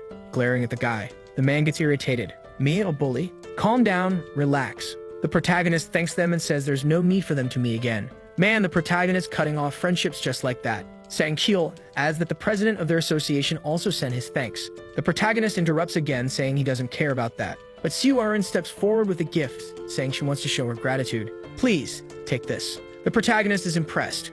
Once again, something unexpected is happening. She says, I don't think my words are enough, just wanting the guy to accept it. Being the greedy person he is, he takes it. Well, arigato. I'll take it. I have no reason to refuse such a good item. She blushes slightly on her upper right cheek, the part we can see. She hesitates, wondering if the protagonist will like it or get mad at her for giving him a useless stone. But with this, the protagonist is sure she doesn't know the value of this crystal. Obviously, if she did, she wouldn't have given it to him. The guy next to her thinks he has something similar. The protagonist wonders, wait, does he also have an energy crystal? The guy keeps thinking, I think mine was a black and gold strength stone. The protagonist is shocked. It's an extremely difficult item to obtain. Much rarer than a magic crystal, and currently, it's impossible to acquire one intentionally. Now intrigued, the protagonist wonders, knowing he has such a valuable item, is this good or bad luck? Siu-Arin approaches timidly. Sir Scythe, do you mean a barrier? The protagonist responds, what do you mean, a barrier? She reveals she obtained the summoner class and can place a fairy barrier on him if he needs it, shyly trying to please him. But she's quickly interrupted. Thanks, but no, I don't need it. She replies, oh, I see. After saying goodbye, she leaves with a polite farewell. Take care. I hope you do well. Thanks, bye you all. The other guy was already leaving when the protagonist called out, wait a second. If you keep this up, you'll regret it, you know? Confused, the guy asks, what are you talking about? I'd already told you were a walking target. But didn't you say no one would come after me? I said there wouldn't be many, not that there wouldn't be anyone. After all, as a representative, you still have some benefits. Even though a lot of people are already level 10 and have obtained a class, there are still those who haven't. So you're still a target for the authority of command. You really think none of the thousands of players would want to kill you? Then what do you want me to do? I'll help you not to be an easy target. He beams with excitement. Really? You're serious? But it won't be for free. As payment for helping you, do you see the stone Siu-Arin gave me? If you match something similar, I'll take it. Really? He eagerly opens his inventory, retrieves the item, and hands it over. Man, just like that, easy. The protagonist asks, got anything else? The guy replies, no, I gave you everything I had. But now that I handed it over, you're going to protect me, right? The protagonist assures him, yes, I'll keep my promise. So the video ends here. If you don't want to miss the next part, activate the notification bell, and see you next time on Tob's channel.